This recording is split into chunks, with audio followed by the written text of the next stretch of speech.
And now, after further review, a Clemson student's perspective on sports. It's AFR time, baby. Let's get up. Let's get rolling. That's right. Personal foul, 69, offense. He was giving them the business. We played it down. Okay, so if Trevor Lawrence isn't either the second or third string quarterback in the fall, I shave my head and you get a henna tattoo? You gotta get a head tattoo. You gotta shave your Get a head tattoo. Now we're talking. And get a head tattoo. The personal foul on number 99 of the defense. After he tackled the quarterback, he's giving them business down there. That's a 15-yard penalty. And now your host, Jay, Bradley, and Evan. Well, good evening, everyone. AFR back on your radio this fine Monday evening. It's Jay Smith, Bradley Kendall. A slightly hoarse Evan McDowell joins us this evening. Just preparing everybody. Yeah, he's a little raspy. We don't like him talking much anyway. He promises that he feels a lot better than he sounds. Just a little throaty, but much to talk about tonight. Recruiting, future of the program for Clemson, maybe talk a little bit about the 2019 outlook. Lots to discuss. We got 2 hours to do it. We're happy to bring you another show. So, Bradley, let's dive right into it after further review. The Criminals are back, but just not in the way that people in Tallahassee thought they might be. Talking about DeAndre Francois, the former now quarterback for the Florida State Seminoles, getting dismissed recently, just carrying on the tradition of Florida State quarterbacks getting into trouble. Yeah, it's not a good situation. Kind of a recurring PR nightmare, for lack of a better term, down in Tallahassee. And, Taggart, we talked about this a lot when Jimbo announced he was leaving for A&M, how Taggart was basically going to have to rebuild the image of the program. Do you think, Bradley, that this is part of that process, or is this proof that Taggart doesn't have control of it yet, or will get control of it at all? I think it's taking, it's ripping the Band-Aid off a pretty big wound that he's got going down in Florida State right now. He's got a long way to go. Taggart's kind of got a sticky situation that he inherited. So, you give him credit for working through it now, but I think this is a step in the right direction from a guy that's had some recurring instances in the past of getting into trouble. So, we'll see where he goes from here. I know Florida State's going to be pretty thin at quarterback now with Francois gone, as if they were really strong to begin with. Well, Florida State is going to be able to recruit. So, I don't really That's what they keep telling themselves. I don't really think that they're going to have an issue filling this role. Sure, they may have some growing pains and it may take them a while to get someone as experienced because, this would have been his senior season, and he announced this last month that he was going to return. But, I don't know. It's tough because Taggart still is new there, and he hasn't been given adequate time to put all of his pieces of the puzzle together. But just like a lot of fan bases around the country, the expectation is that you've got to win early and often. And if you're not competing for ACC championships at a program like Florida State, even though that may be unrealistic based off of what Clemson's doing right now, the seat's going to get warmer. Yeah, and it's what Miami went through for a while. A blue-collar program. They've been known to be one of the top 5, top 10 programs in college football. Went through a pretty rough stretch trying to, bring it all back together. Thought they might be in the step of the right direction. But as Taggart was saying, they're just trying to create a new culture. I think that's what they're focusing on the most. What is it called? I can't remember what they say at Florida State. Statement or something like that. They say, do something. Do something. The hashtag do something. Oh, that's their tagline? That's what they keep using, the tagline. So hopefully they're starting to do some better things going forward, but we'll see. Well, we got a text in. Greg in Columbia was asking if Francois is going to end up at Auburn or Louisville as potential landing spots. I could see Auburn. He's the dual threat, the guy that Gus Malzahn kind of wants, like Nick Marshall. And who's replacing Stidham? As of now, they don't have, and they probably just have some recruits. Anybody. I don't know off the top of my head a name of a guy that they'd be bringing in, but going to be a young guy. Not a bad idea, though, if you're Francois. Go a place you can play immediately. It's kind of where I thought Kelly Bryant was going to go originally. He may be second-guessing himself after what's going on in Missouri right now. But, yeah, I could see both of those easily. Yeah, there's a little bit of, up to this point, I don't think Francois has been charged with a crime. Has not been charged. Of the incident that led to his dismissal from the team, but there's a lot of baggage.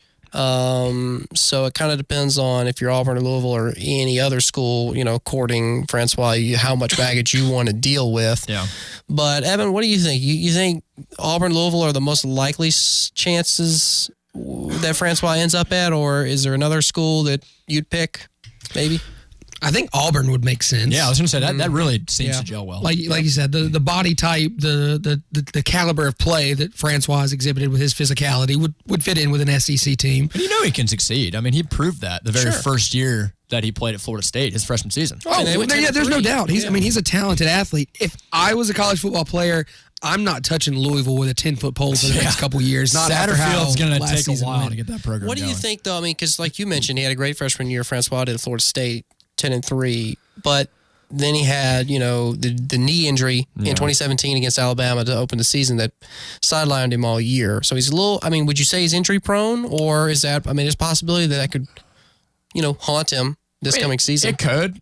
We've just seen guys like Deshaun. I'm not trying to compare Francois with Deshaun or anything, but it's possible to bounce back. I think maybe a change of environment might be good for the kid because like we said, we know he's talented. We know he can play well. Mm-hmm. Auburn's been known for bringing guys in from Last Chance U in the past, so this would not be a new thing for the Auburn Tigers. So it may be a match made in heaven, but yeah, I'm not touching Louisville for probably 5. No, I'm gonna let Satterfield get that sorted out before I decide to go make it worse. But I'm looking at Auburn's roster right now, and besides Stidham, you've got one other senior quarterback in Devin Adams, and then you've got Will Appleton, who will be a sophomore, Malik Willis, who's going to be a junior, and Joey Gatewood, who's going to be a sophomore next year. Stidham's gone.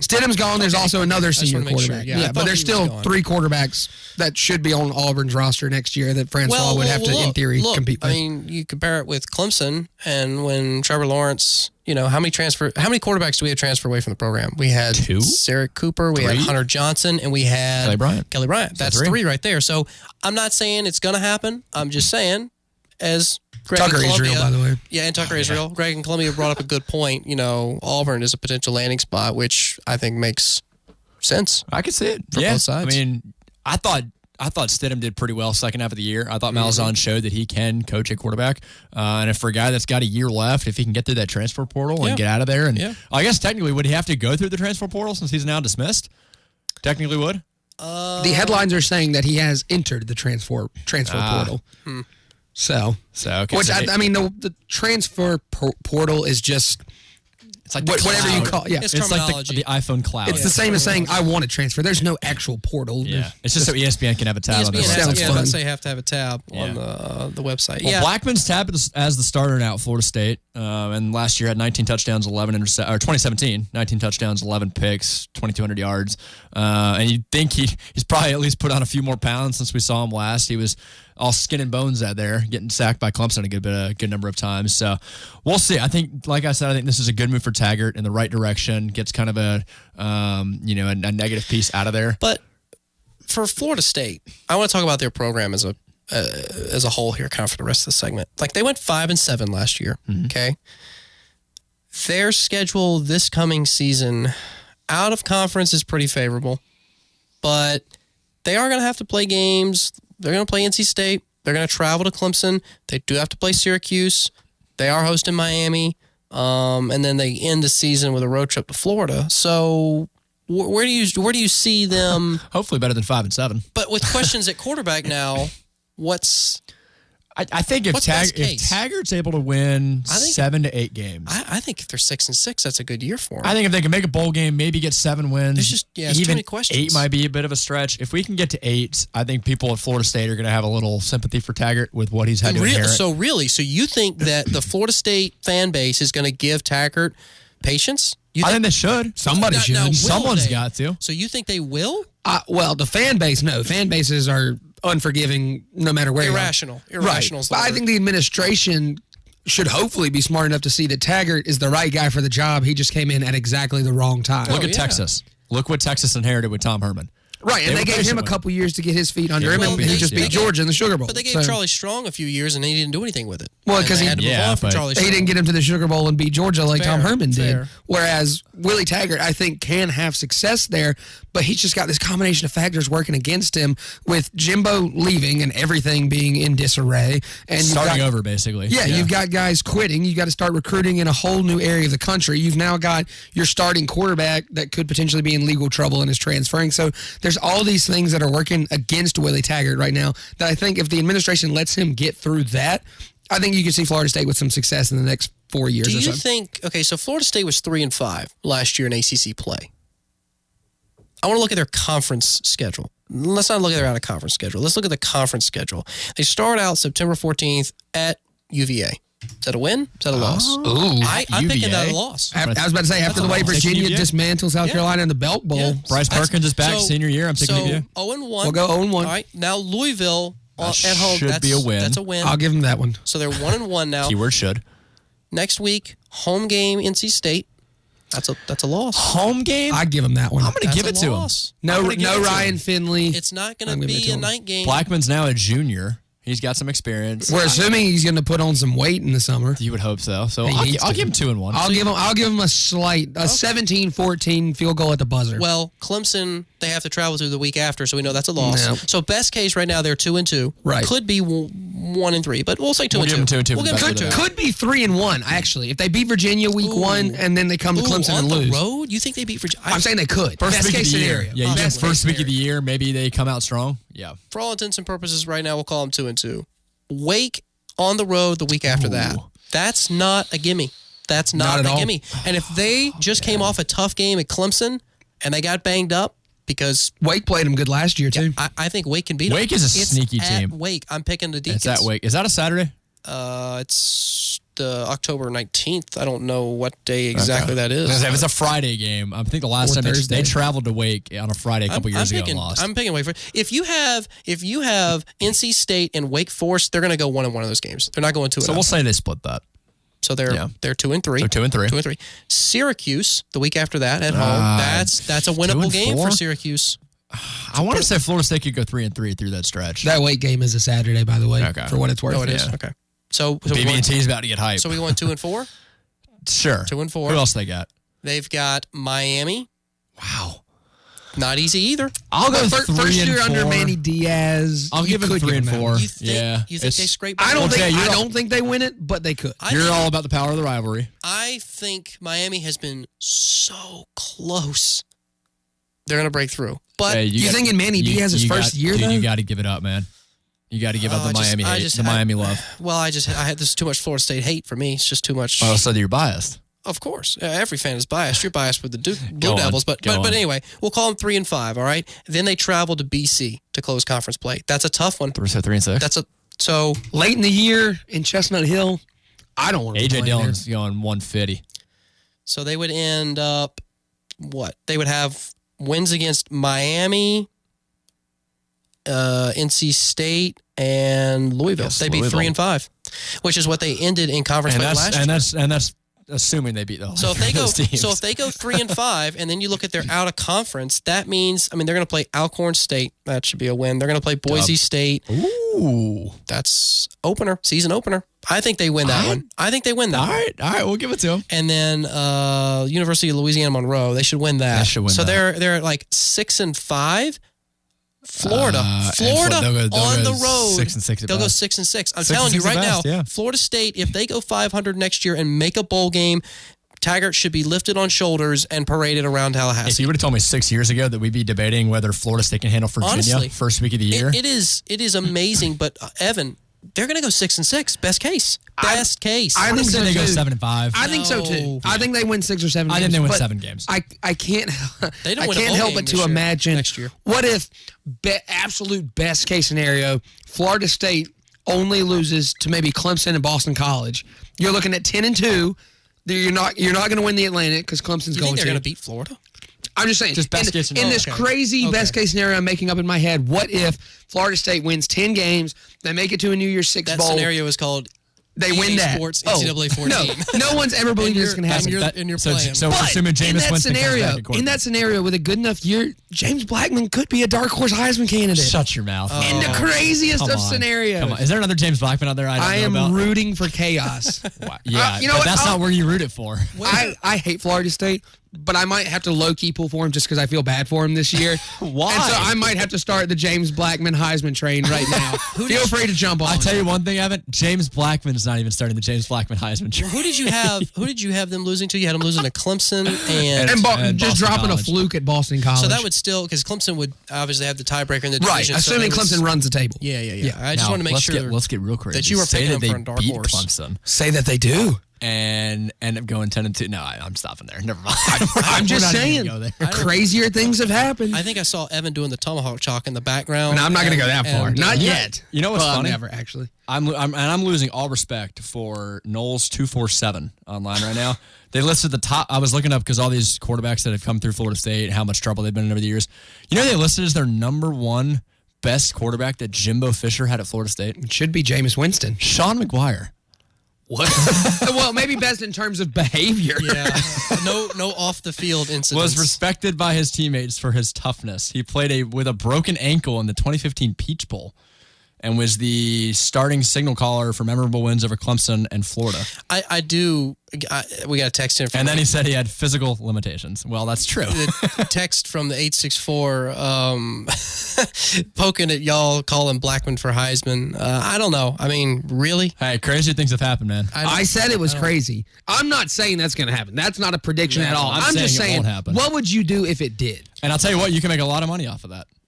Or just lose a lot of lose a stupid. lot of I think money, to wrap up this segment, because it has dragged on now for a little bit, but seriously, Florida State was 5-7 last year, and I really think that if they go 500 this coming year, with everything they've got going on in the program, with all the question marks and the schedule that they're going to go up against, realistically, they should be content with 6-6. And maybe this Francois incident. Will the fan base be content though? Yeah. I think it's the larger Oh, question. no, they're so impatient. They're not. I mean, what if this Francois incident is what starts the sympathy? I hope. Starts letting people sympathize. I mean, and attack. nothing cleans up shop better than getting the bad eggs out. The top, so the top this quarterback could hopefully on help. the team. Yeah, I don't know. It's never thought I'd see Florida State happy to make a bowl game, but Start the streak now. 37 more How years. college football is a fickle game. Quoting Freddie Pope there. Yeah. But we'll take a quick break. When we come back, we'll talk a little bit about future of Clemson now. They got 2 titles the last 3 years and all sorts of other fun stuff. That's up next. The month of love is here. If you're not loving your look, maybe it's time to give Urban Nirvana a try. Their professional stylists can make you love looking in the mirror. And guys, if you are looking for the perfect gift for the love of your life, Urban Nirvana has the answer. Log on to urbannirvana.com where you can buy it and print a gift certificate from wherever you are. She'll love it. Salon or spa, there's something to love at Urban Nirvana. Show some love at With Urban Nirvana, McBee Station, or the shops at Green Ridge, online at urbannirvana.com. Brock here with Tom's Barbecue to let you know about our catering services. Tom's Barbecue caters to many corporate events and wants to help your business boost morale with a great meal to guarantee that your employees leave work happier and fuller. Choose from any of our catering packages or pick a la carte from our menu. You will even receive 25% off of your first order when you mention WCCP. So what are you waiting for? Call 864-288-2652. Tom's Barbecue at the corner of Woodruff and Garlington in Greenville. National Signing Day is February 6th, and we've got you covered. Join the Mickey Plowler Show, as well as Road Rage, their normal times live from George Coleman Ford in Travelers Rest. We will break down all the local schools as well as the nation's top recruits. We'll see you there. You have to be up in 5 hours. 2 hours. 6 minutes, and you haven't slept a wink. ZQuil Pure Z's is a drug-free blend of botanicals with an optimal dose of melatonin, so you can fall asleep naturally and wake with no next-day grogginess. So tonight, try new ZQuil Pure Z's from the sleep experts at Vicks ZQuil. Engineered Sleep is setting the bar high when it comes to President's Day. They're running a massive sale that begins on February 11th and goes until February 18th.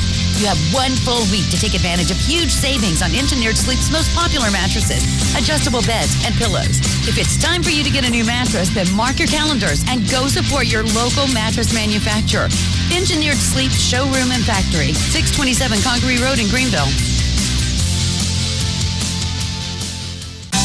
Have you been thinking about your goals for 2019? If you're ready to feel great about your health, your outlook, and your family, the YMCA of Easley, Pickens, and Powdersville is ready to make this your best year ever.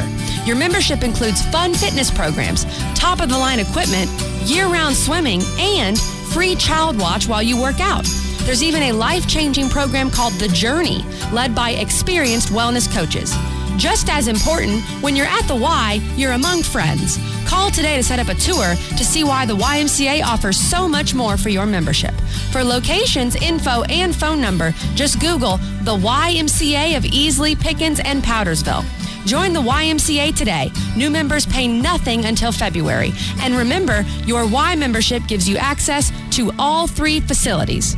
Again, for locations, info, and phone number, just Google the YMCA of Easley, Pickens, and Powdersville.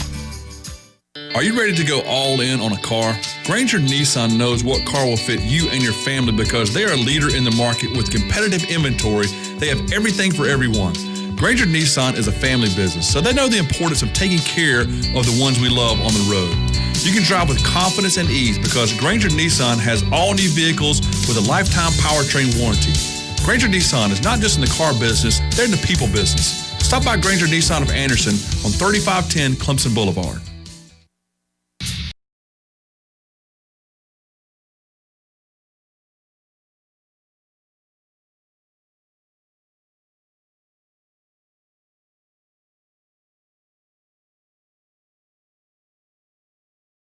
We're working on it. And I do apologize because I emailed those song suggestions to John Height, who did a fantastic job queuing them up for us this afternoon. And he was gracious enough. Thank you, John. He was gracious enough to accommodate that request in a very short amount of time. So awesome there. But let's talk a little bit now about Clemson and the program and the state of the program, future of the program. 2 titles, 3 years, Bradley. We all know the stats, how many wins the senior class has had. Where do we go from here? Do they go from here? You're at the mountain. Where do you go from here? You're kind of at that point. Well, don't act all satisfied. Don't be happy with where we are. Stay at the mountain. But I think it brings up an interesting discussion point because we're at this stage now where Clemson is not only the marquee brand in college football, like they're, whether you look at social media metrics, because social media metrics, Clemson is at the pinnacle, and they've been at the pinnacle now for a few years, even in years when they're not winning championships. But if you look at on the field, the talent is reloading at a pace that we saw Bama do in the late 2000s, mid and late 2000s. Not only look on the field, but look off the field at who's on the sidelines watching the guys that are on the field. That you can look at, you can talk about facilities. You can talk about coaching staff and retention. You can talk about players currently on the field. Yeah. You can talk about recruiting and future development.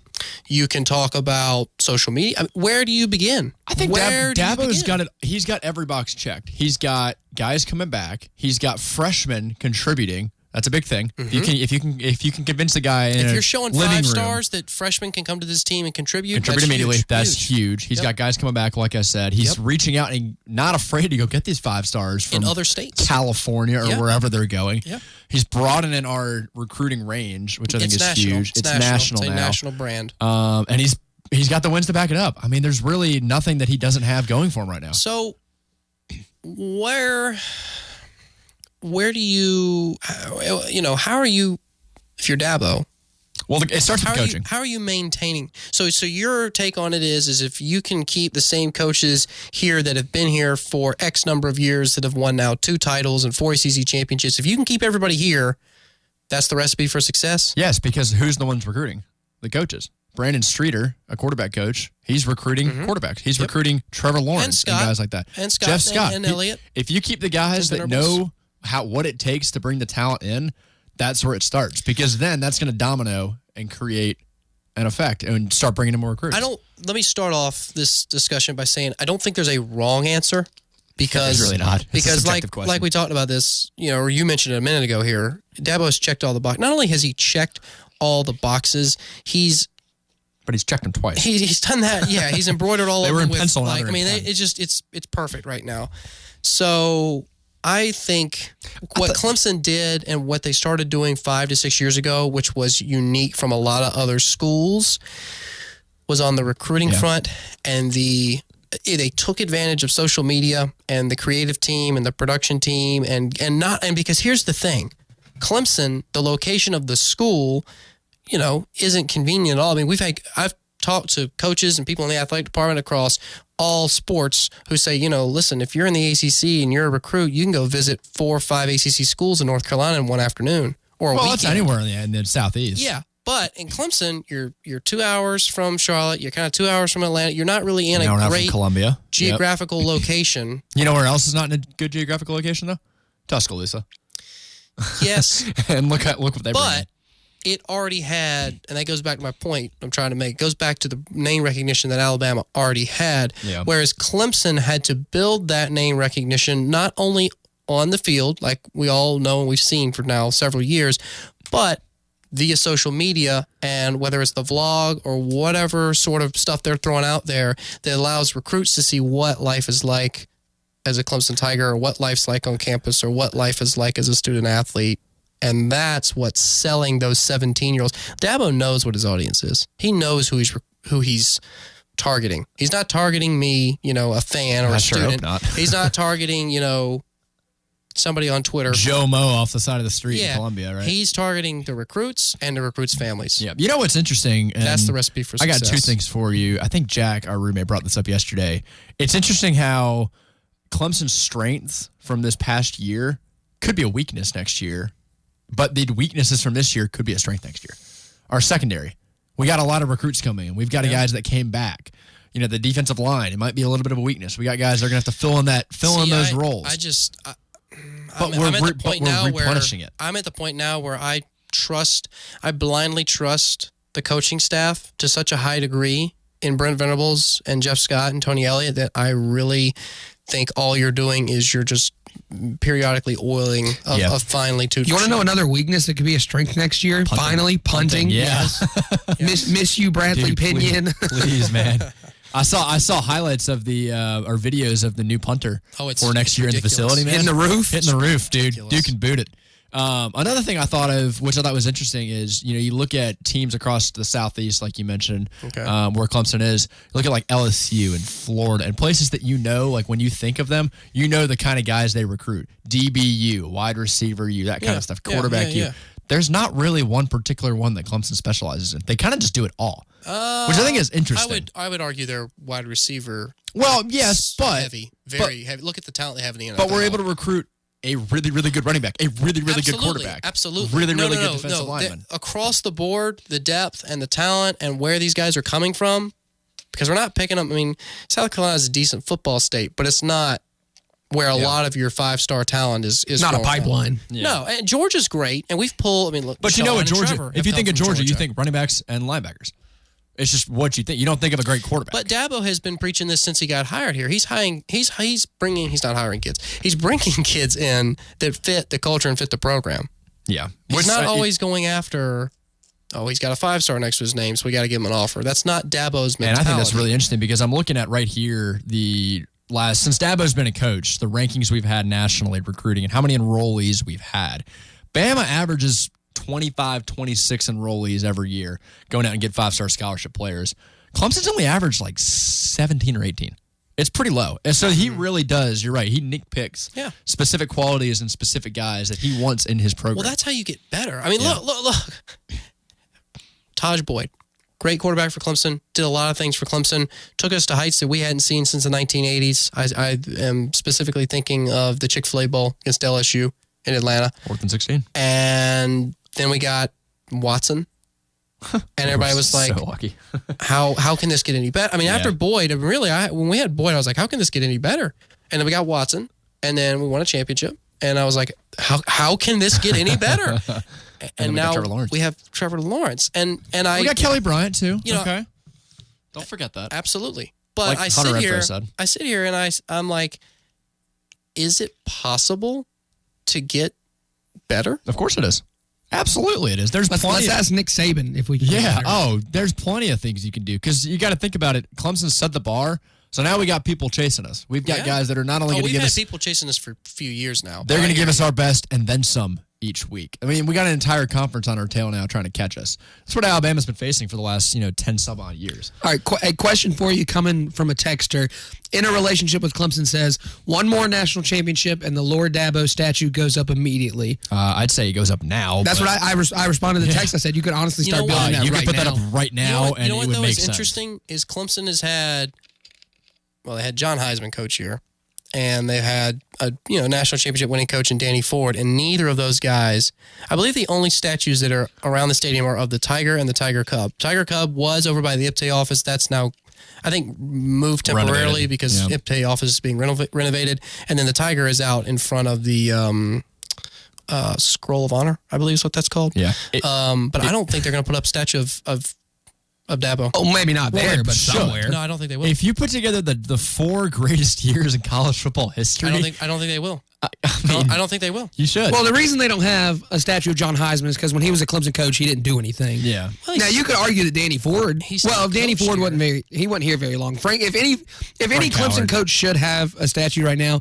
it should be Frank Howard. Danny Ford was but he's got here the though rock. for 10 years. I think it was Ford a was here for probably 7 or 8. I gotta look. Who, Danny Ford? No, I think it was 10. I think it was 10.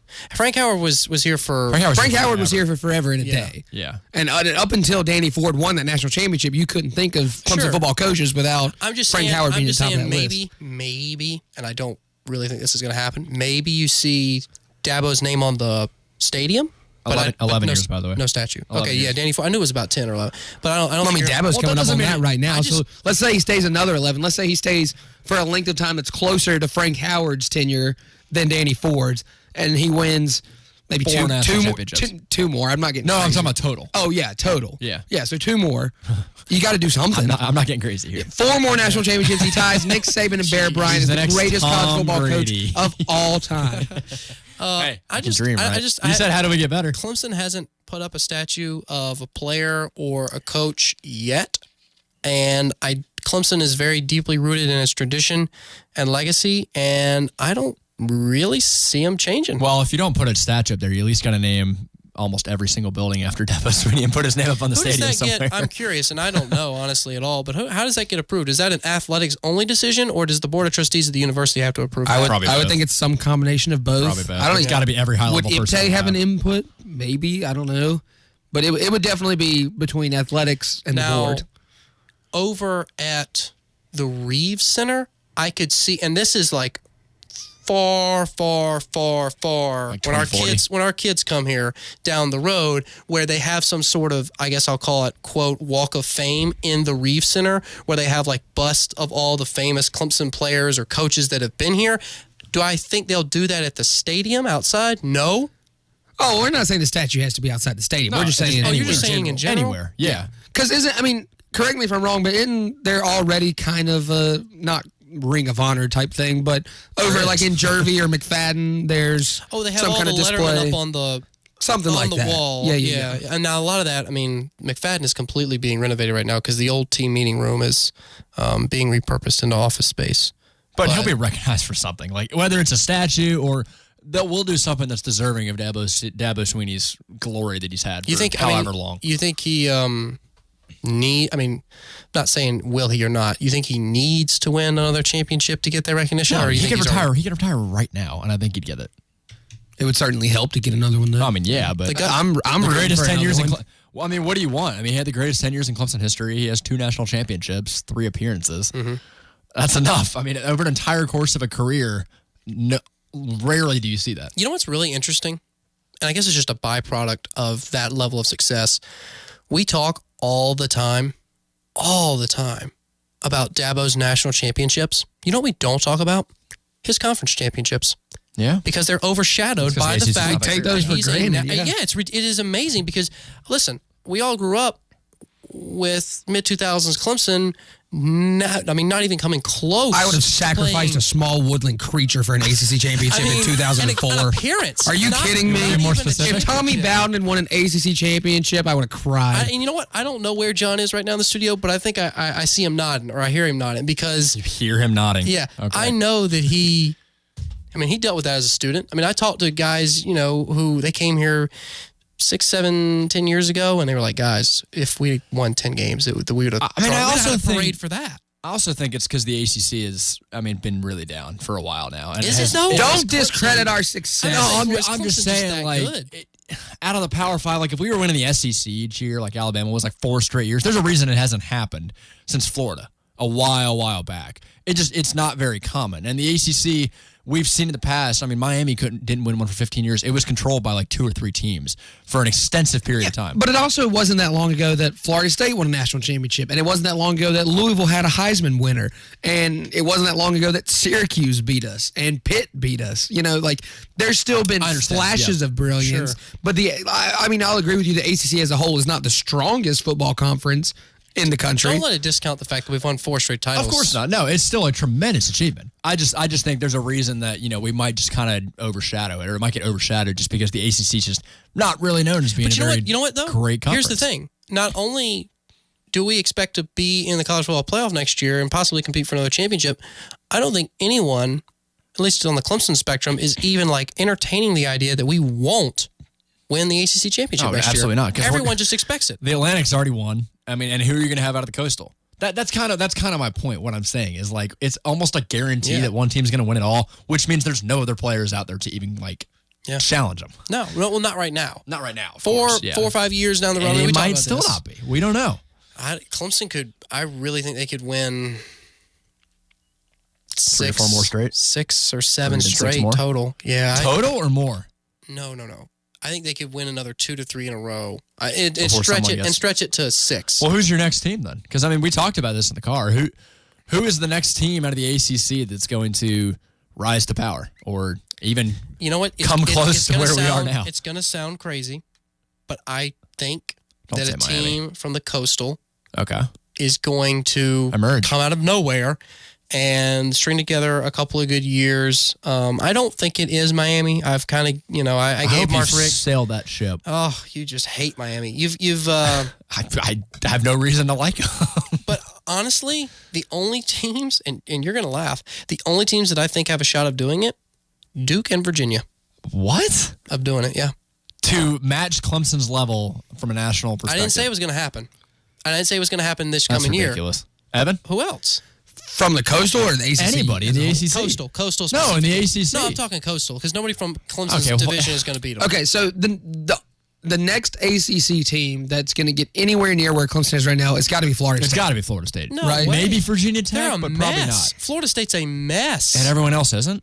That's the thing. Everybody. Duke is not a mess. They went 8-5. Virginia's not a mess either. They just shellacked. As a Duke fan. As long as Mike Krzyzewski's not dead, Duke will never be a football powerhouse. That is and always will be a basketball school. The ghost of Mike Krzyzewski will be a better basketball coach than any football coach. David Cutcliffe all you want. Oh, I'm not discounting. I love David Cutcliffe. He's done a phenomenal job. Duke football for years was basically what Citadel is now. You could schedule Duke for your homecoming and feel comfortable about winning that game by 4 touchdowns. Cutcliffe's done a phenomenal job, but Duke will never be the type of football school that Clemson is right now. It's just not going to happen. I disagree. I think that's where a lot of people still discount them. You look across the board at the Coastal and nobody. Georgia Tech, there's no way. Pitt, there's no way.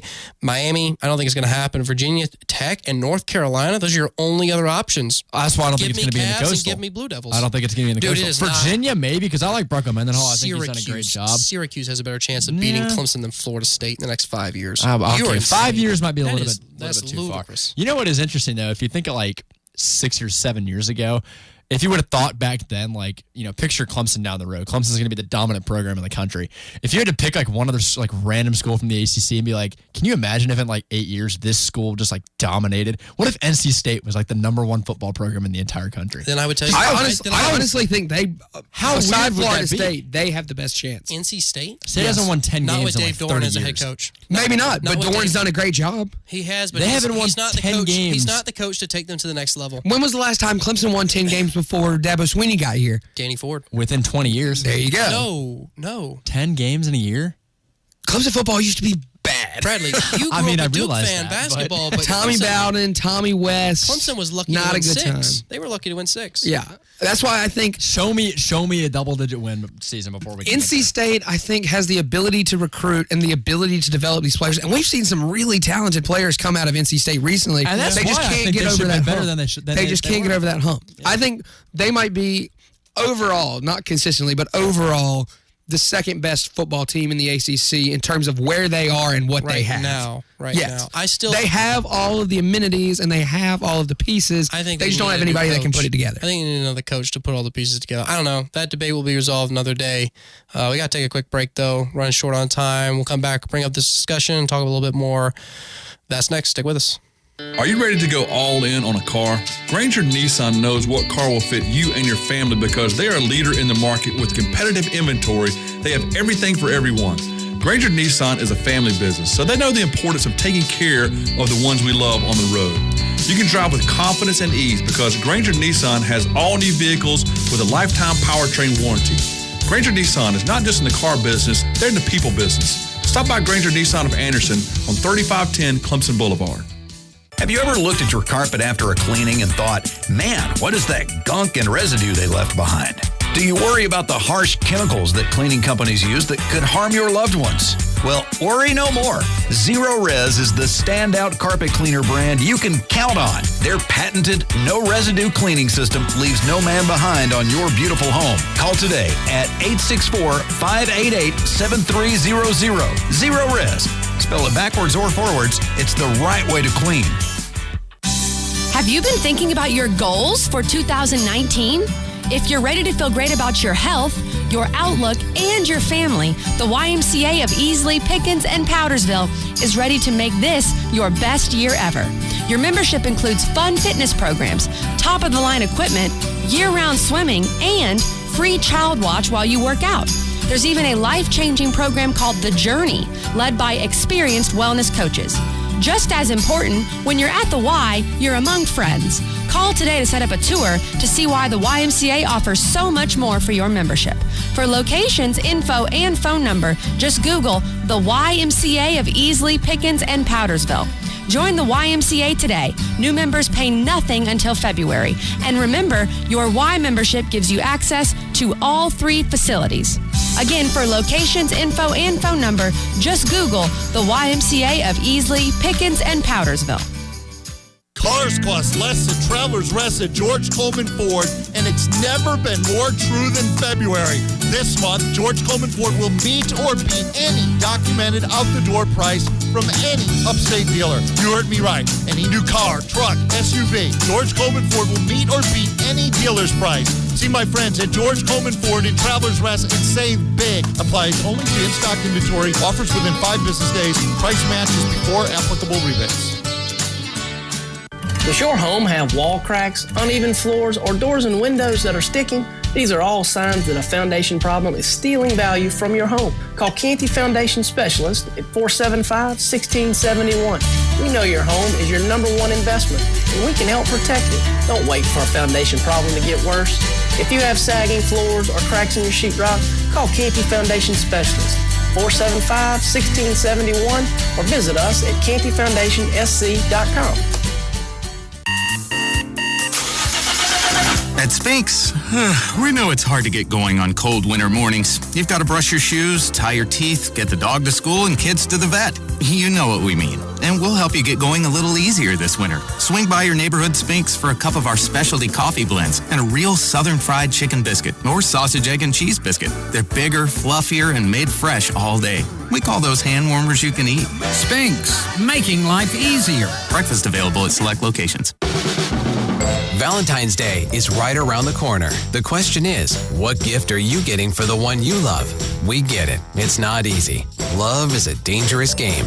Thankfully, though, guaranteed wins exist at Hellsberg Diamonds. Right now, save $400 on the half-carat total weight diamond heart pendant, only $299.99. This Thursday, February 14th, show Cupid who's boss. Be the hero on Valentine's Day and give a gift from Hellsberg.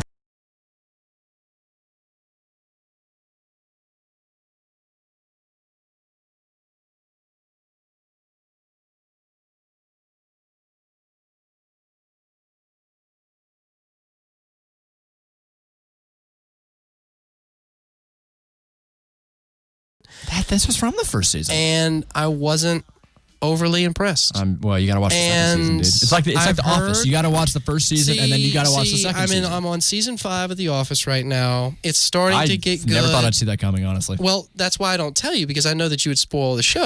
So, I'll be honest. Jim ends up with Pam. Dude, they just bought their house in the episode I watched this afternoon, and I'm a Friends guy. Remember when season 7 when Jim and Meredith got together? Nope, sure don't. So funny story. When I was out in California between the Cotton Bowl and the championship game, we went to Warner Brothers Studios in Burbank, California, where they film Friends, and my 2 younger brothers watched Friends and they loved the show. So like we saw all the sets and like that's so cool. They got to do like a reenactment where you would like they had like cameras set up on the actual set and you would sit down and like say the lines from a teleprompter just like they did on the show.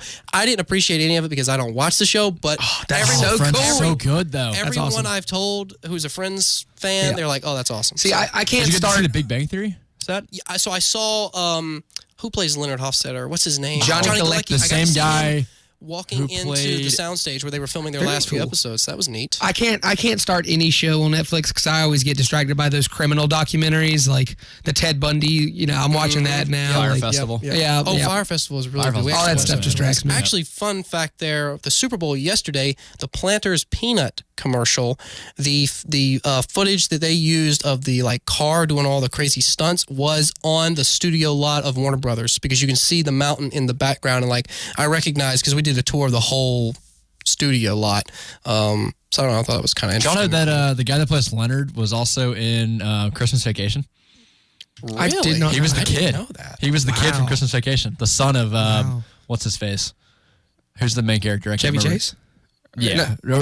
What is the character's name in Christmas Vacation? I can't remember. Kirk Griswold. Oh, yeah. Yeah.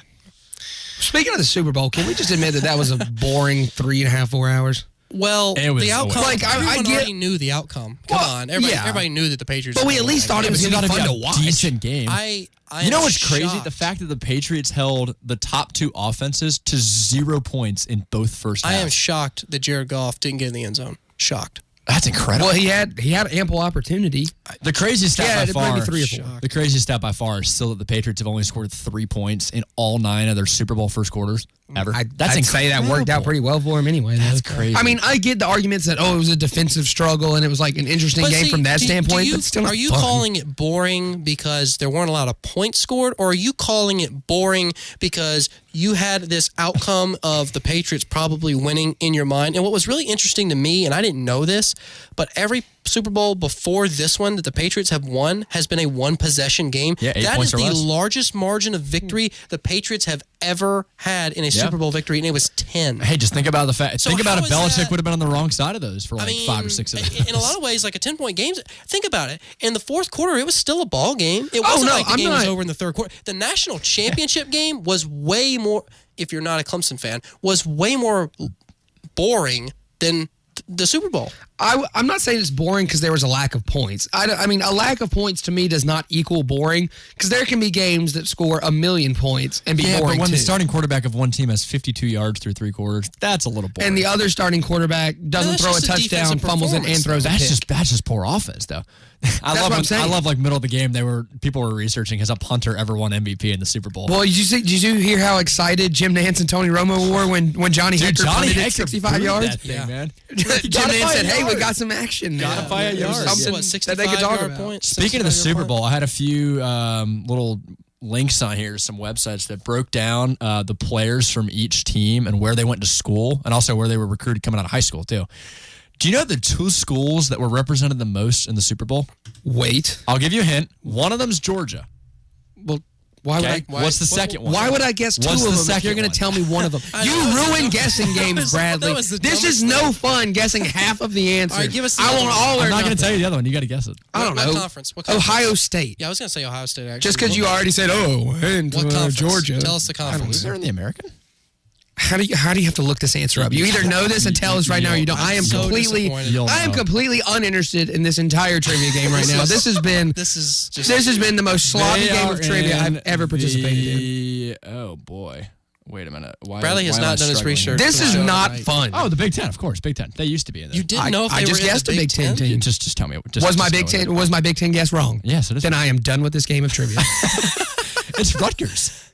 No way. Yeah, Rutgers had 4 players. Are you doing that because it was a bad trivia question or because of the answer? Yes. Oh, man. Rutgers had 4 players in the Super Bowl. But what was really interesting, on the way over here, Bradley did not know that Dwayne Allen was in the Super Bowl from Clemson. I forgot he played. We didn't play much on the Patriots. Oh, no, he doesn't get a lot of playing time. He didn't get a lot of playing time. No tight end's going to get a lot of playing time when they're second on the depth chart behind Rob Gronkowski. I don't pay attention enough to the You just got to wait till his arm gives out, and then you might get a couple Dwayne Allen will snaps. always be a Colt to me. I was surprised because you play fantasy football. I don't. Yeah, so guess I who figured didn't you check knew his that. fantasy football team after week 2 this year? This guy. Guess who still finished higher than you did? This guy. Yeah, but I still beat you head to head, and I know that gets on your nerves. That was the highlight of my season. I checked twice a year, and I was like, I beat Bradley. Jack just said the McCourty brothers both went to Rutgers, and I believe they were the first brothers to ever win from the same team in a Super Bowl. So I guess Rutgers had their coming out party last night. First time we've said that in a while with football. But seriously, back to this I whole probably could've done better with discussion of whether or not the game was boring. I don't know. I mean, I really don't understand the beef with that.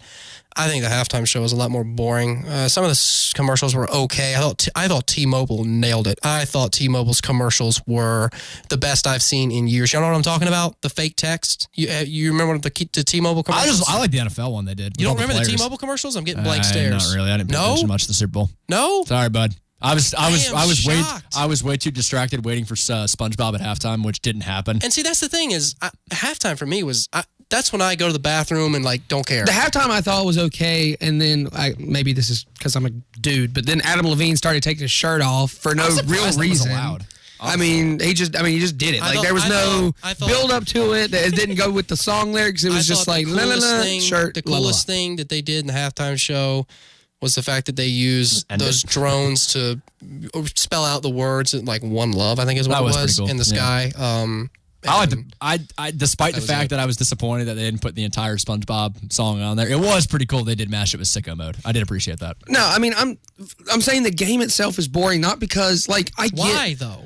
Okay, so if it's a really good defensive game, sure, I get that. Alabama LSU is what I'm thinking of when I think of I appreciate a defensive struggle, struggle, but there's a difference between good defense and bad offense. And I think there was more bad offense than there was good defense. Patriots defense and Belichick's The Patriots defense has not been that good all year. Yeah, but I think they have in the postseason though. I'm not saying that Goff played well. I'm just saying that the Patriots defense made him look exceptionally average. He looked way less than Jared Goff has been kind of an exceptional, average quarterback. Yeah, I think he's in a good system, but I think historically anybody can look good with Todd Gurley standing behind you and Aaron Donald standing on the other side, and Sean McVay coaching. I think he was exposed. Honestly, you could have put you could have put me out there at quarterback last night, and I could have done about what Jared Goff did. You know who's the most annoyed after all of this Super Bowl discussion and watching the game yesterday? Trey Wingo. The entire city of New Orleans. Oh. Did you see that they didn't watch the game? They boycotted. Their overnight Nielsen rating was like in the 20s. It was the lowest. It was the lowest Nielsen rating for the New Orleans area watching any Super Bowl ever, and it was the lowest in terms of area in the country. Like they had an entire party devoted to boycotting the Super Bowl. Yeah, the whole city was boycotting and the whole city turned out like they had won it. Can't say I blame them too much. They didn't miss anything. That's for sure. I still am not a huge. I don't really understand where, and I have the reason I mentioned Trey Wingo is because I think earlier today he on his radio show kind of called people out for saying, well, if the game's boring, don't watch. And I kind of agree with that. I mean, really, the game was close. It was entertaining in the fourth quarter. Were there a lot of points? No. But honestly, I mean, come on. The 2 championship football games we had this year with Clemson, Alabama, and then Patriots and Rams, the Super Bowl was way closer. I think just because of the build-up. Closer, I think guys. the build-up kind of ruined it. No, are you kidding me? The Clemson Alabama build-up was like.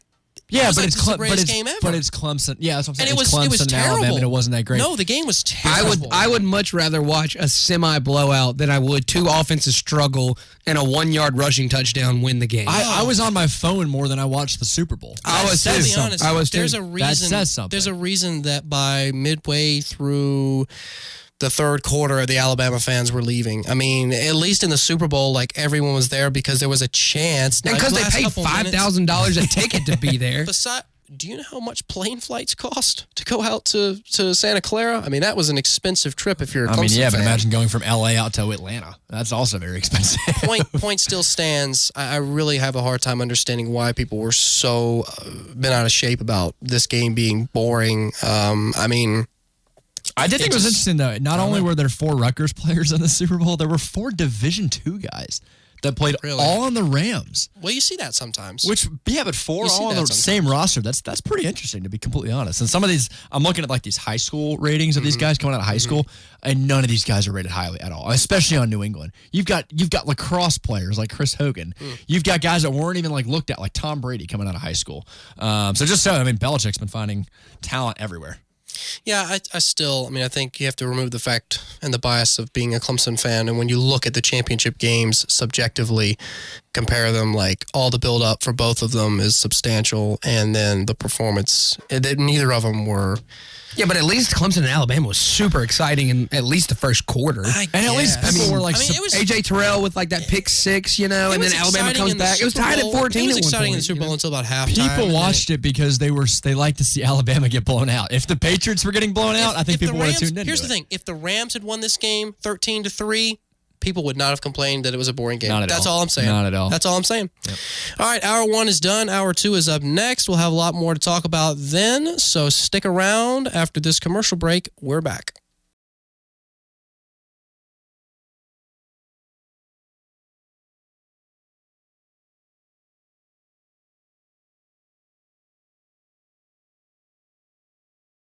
James Blackman reminds me of those guys outside the car washes, the little blow-up things that... outside the car washes, yeah. I'm thinking car dealerships. I haven't seen any of those outside a car wash. Same thing. Really? It's just meant to draw your attention. Really? Yeah. Same thing. Car wash and it involves cars. Okay? The thing that can only be described as going woo. That thing. What are those actually called? Is there a specific? Oh, I'm sure there's. They're called woos. Can you make a sound bit for that, please? We can. I got dilly dilly. That's about the closest thing I got right now. Going back to the college football talk. Let's take a little bit, maybe a segment or two, depending on how we stretch this out, to talk about the outlook for 2019 and specifically just we can scratch the surface or we can go more in depth. We'll just see how this goes. You don't want to do our special topic yet? That's next. Okay. That's next. I kind of want to wrap up with that. But this right here. Teams that should be optimistic or should not be optimistic who were not in the college football playoff last year. So we're looking at non-playoff teams that should be optimistic. Do you want me to start? Yeah, since it's your topic. Okay. Go for it. So at number 1, the team I think that should be the most optimistic, I got Texas. And the reason for that being... Because I told you they were going to make the playoff last week. You're welcome. They're not back, though. They're not back yet, but they've got a quarterback in Sam Ehlinger who is starting to put the pieces together. Yeah, he was inconsistent his true freshman season, but... So are we each picking a team here? What's that? Are we each picking a team here? I got 4, but we'll start with each of us picking a team. But all I'm saying with Ehlinger is his freshman season, he was a little inconsistent, but he started to put the pieces together a little bit better this past year as a sophomore in 2018. And that's really what, in my opinion, has been holding Texas back and preventing them from taking that next step is inconsistent quarterback play. So if they're able to keep Ehlinger healthy, I really think that a Big 12 team could, besides Oklahoma, could actually do something in the college football playoff. I really hope that Texas gets left out of the playoff like last minute and 5th place, just so that like you can start seeing everyone just say, okay, cool, hook 'em. right at the very end. You agree or you disagree with me? I don't think Texas. I think they should be optimistic, but I don't think optimistic enough to where they'd make the playoff. No. I'm not saying that these teams are going to make the playoff, okay? Because you're going to laugh at that list, but they have enough in place right now to improve upon what they did last year. You think they're going to finish higher than 10-4? Yeah, or 10-4. I think I know we talked about how the Big 12 is a little down next year. I could see it definitely improving. I think they could. I'm going to go my team. I'm going to go Washington. I think the state of the Pac-12 relatively down like the Big 12, like we said. Not really any other contender outside of Washington State, and they're transitioning to a new quarterback. Jacob Eason is now the quarterback at UW. Now, Browning will go down in the Hall of Fame. He'll go down as one of the greatest but most underwhelming quarterbacks, you could say. Is that a thing? I don't know, but I mean, look at his Taj Boyd here. I mean, he did a lot for Clemson. It wouldn't be underwhelming. It would be like under rewarded. Yeah, I mean, look at his sophomore year when they made the playoff. He had 40-something touchdowns. Great year, and then never eclipsed 20 touchdowns. Are you basing Washington's reason for optimism on their QB depth? Yeah, I think Easton's going to be really good in Washington. I think with him and Chris Peterson and with the way the defense has been structured, and honestly, I mean, 10-4 after what we thought was a really bad year. You've still got other guys behind him like Jacob Sermon and then Jake Hayner. I think is how you say his last name. Sounds like you prepared this. I mean, I guess. Yeah, I think Easton wins it out. He's just such a talented quarterback. I agree with you. I'm just saying. I think that even if he were to go down, they have enough pieces at that position too. Yeah, I still think Washington controls its own destiny in the Pac-12. Evan, like I said, I think there's only one other team to compete with. Give me a team, Evan. I think the obvious answer that we're overlooking here is Georgia, but the team that I'm going to go with, Texas A&M. Oh, that was my number two. That was my number two. I really like the way A&M is shaping up right now. Yep. Jimbo has come in and made an immediate impact. Yeah, he's shaping Kellen Mond to be more similar to how Jameis Winston was under Jimbo. Jimbo's got away with quarterbacks. I think that's going well for all of their receivers, all of their starting offensive tackles are. And their defense isn't bad either. Yes. And put that all together with a place that's tough to win to start with, and you got a top 25 team. They're already in the way too early top 25. They're in the top 10. Yeah. And Kellen Mond's going to have to perform, though. He's going to have to perform. He will. He is. And he's going to have to come up clutch in big moments, like in the Clemson game, for instance, last year. He played really well in that game. He didn't really play up to that level that much often throughout the rest of the year. Only reason I would shy away from the Aggies, that schedule next year, they play 4 top 10 teams. But let's say they beat 2 of them. Yeah. All I'm saying is that is a very, very hard. Even if they only beat Clemson and Alabama. I didn't give Texas A&M the benefit of the doubt last year at all, even after they played Clemson close. I feel like that was kind of a fluke. I don't think any of us did. But I got to say, I'm impressed. And if Jimbo's able to do that in his first year at A&M, I think that Jimbo's already hitting the recruiting trail hard. Yes. You saw how well he recruited in Tallahassee. Now you're in a hotbed in Texas full of recruits, and you can get them from anywhere in the country. Texas A&M is going to be a dangerous team within the next 3-4 years. Can I give you a team real quick that I made the playoff that I think people kind of are already writing off just based on how they performed? Notre Dame. Ian Book's coming back. He's a junior. He's coming back for his senior year. Got a lot of guys returning. Yeah, I'm writing him off. Brian Kelly's still there. I mean, the schedule's pretty.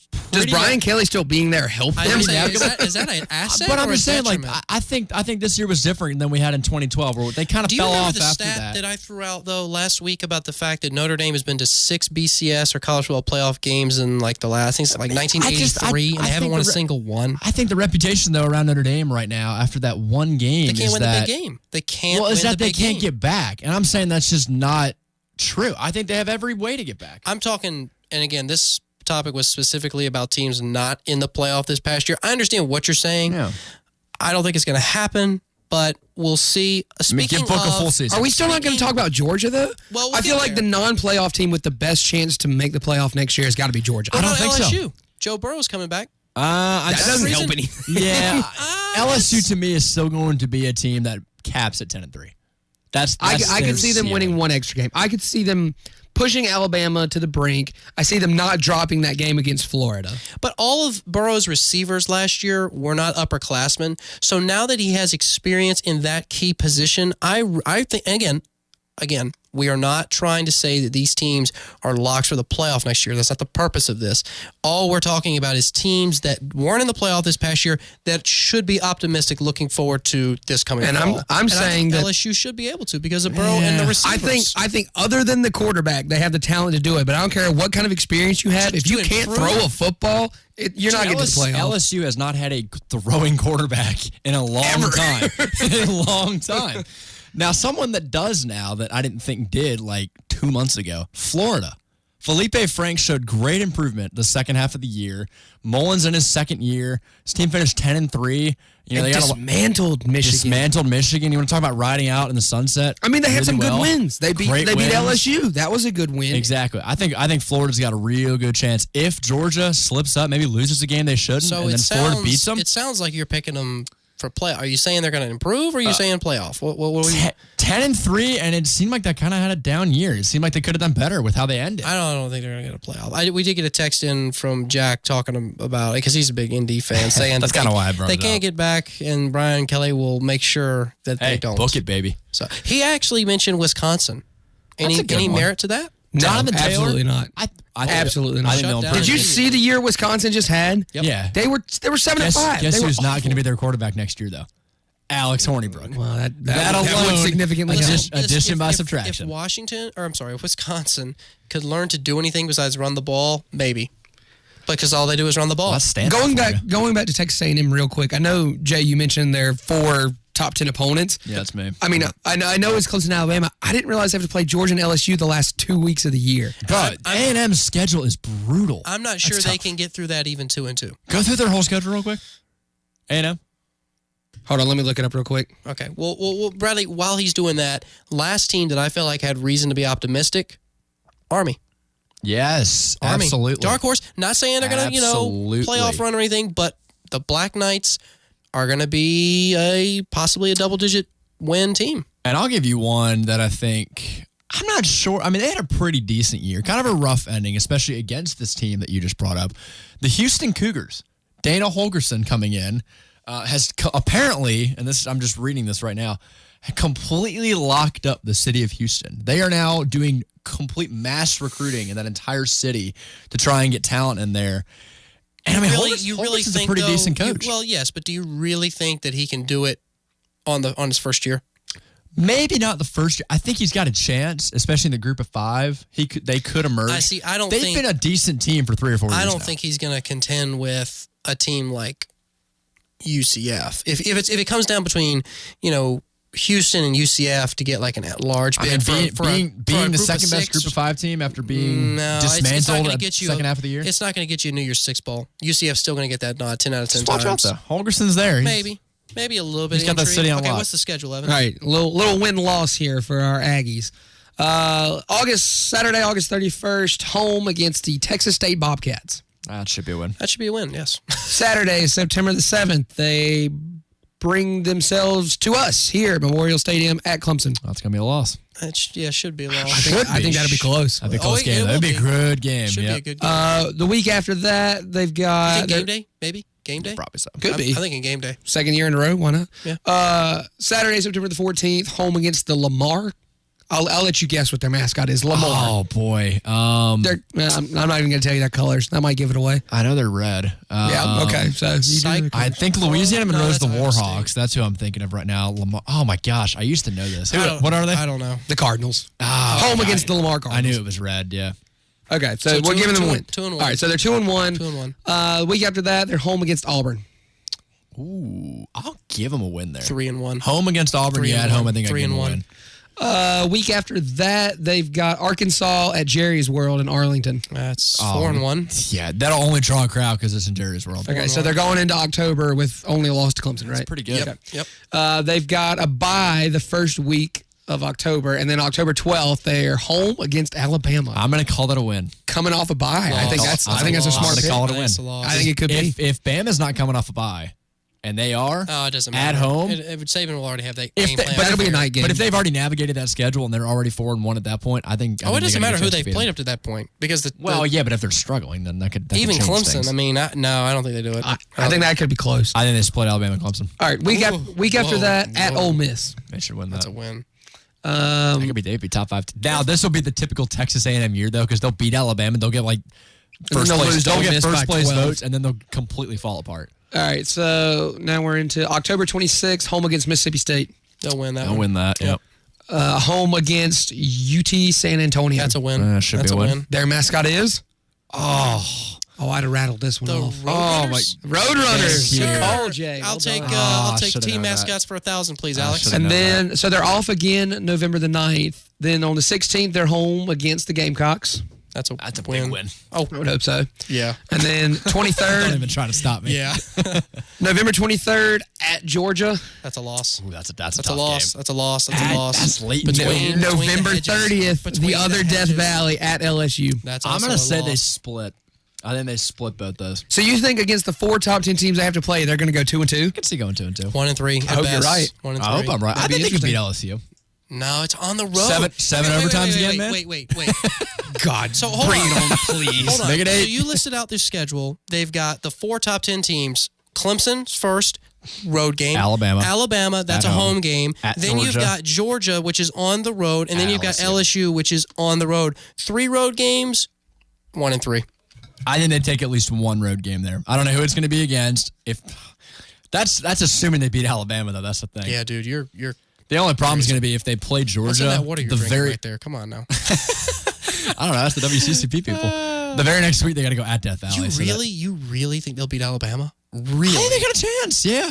I mean, if They have a chance to beat Clemson. someone's going to do it, They got a chance to beat Clemson. Come on. I mean, we just saw Alabama get beat by almost 30 in the national championship game. I don't have quite Yes, the but respect for in Alabama Kyle, that I do. if A&M is 4-1 in Kyle Field, But hold on, because we know that Clemson and Alabama are on a whole other tier from everybody else in the country. It's not even close. It's not even close.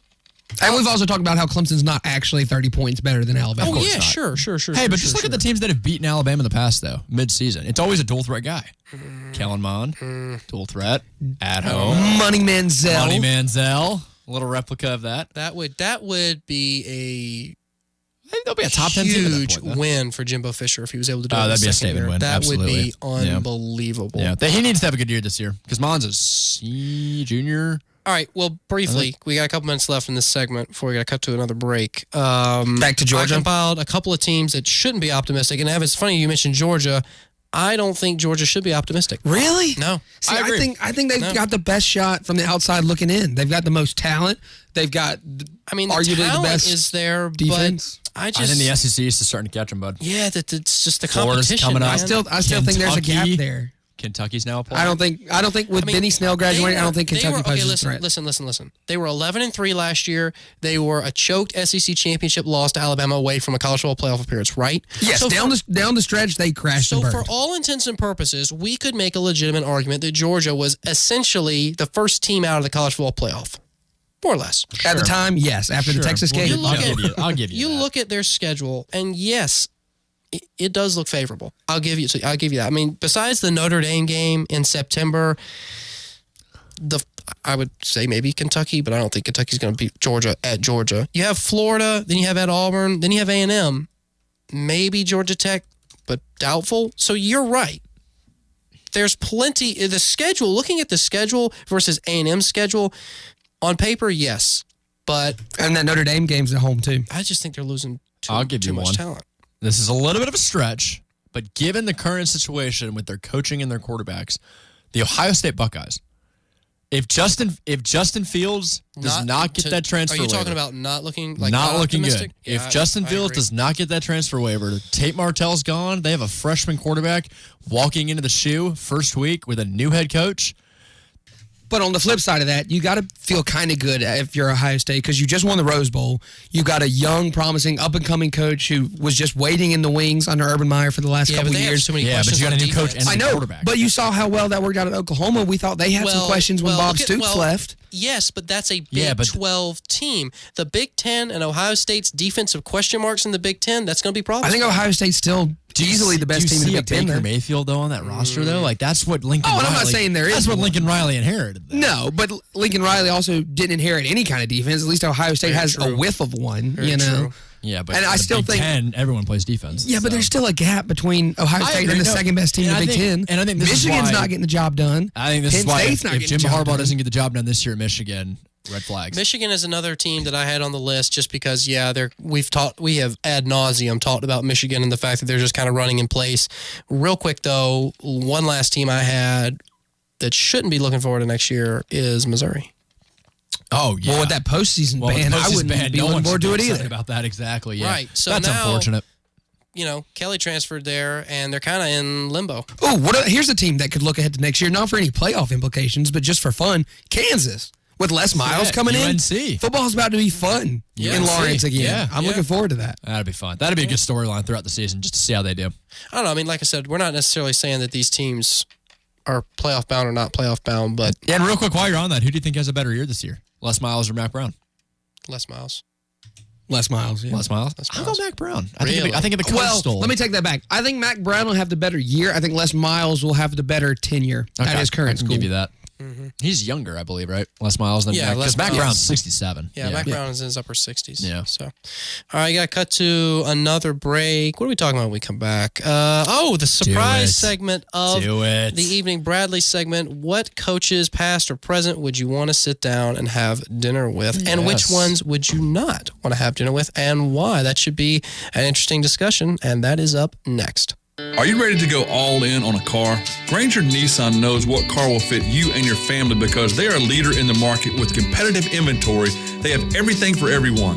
Granger Nissan is a family business, so they know the importance of taking care of the ones we love on the road. You can drive with confidence and ease because Granger Nissan has all new vehicles with a lifetime powertrain warranty. Granger Nissan is not just in the car business, they're in the people business. Stop by Granger Nissan of Anderson on 3510 Clemson Boulevard. The Blue Heron in Clemson has weeknight specials for everyone. Monday night, enjoy a 3-course gourmet meal for only $30. Tuesday is sushi night. Buy one, get one half price. Join them on Wino Wednesday for $10 select bottles. Thursday night, enjoy a burger and a beer for $10 at the downstairs bar. The Blue Heron, locally owned and operated. 405 College Avenue in Clemson. Call 864-653-3354 for reservations. Visit BlueHeronFood.com for menu and more information.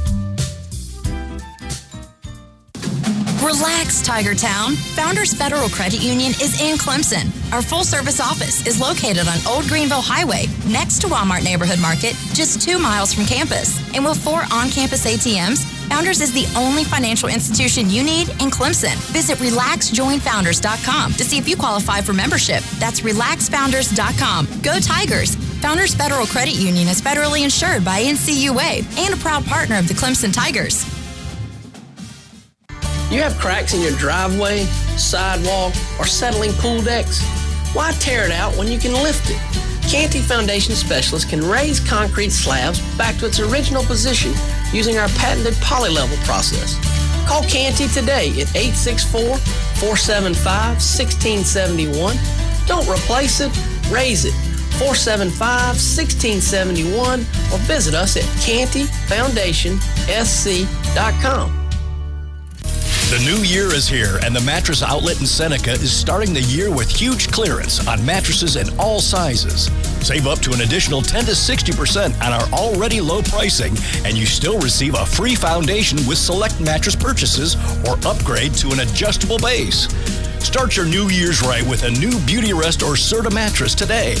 The New Year's clearance at the Mattress Outlet in Seneca, open 7 days a week, located at the corner of the old Walmart across from Chick-fil-A.